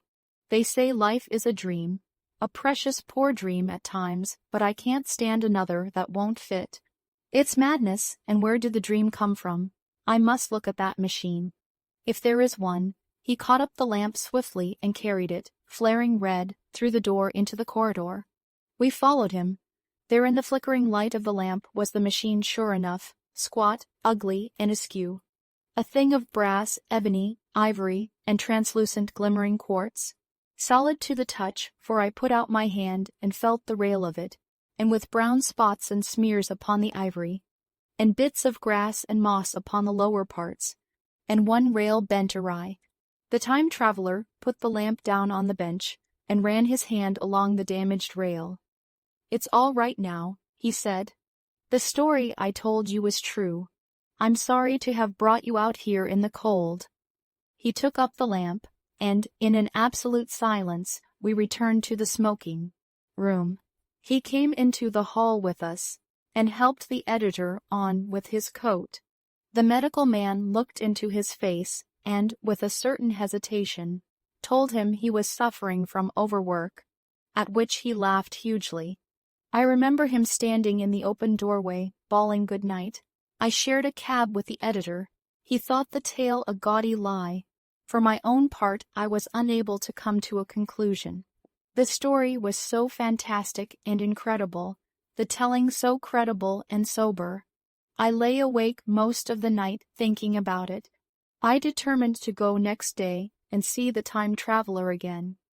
I was told he was in the laboratory, and being on easy terms in the house, I went up to him. The laboratory, however, was empty. I stared for a minute at the time machine and put out my hand and touched the lever. At that the squat, substantial-looking mass swayed like a bough shaken by the wind.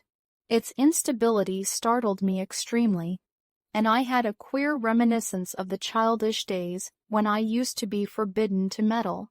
I came back through the corridor. The time traveler met me in the smoking room. He was coming from the house.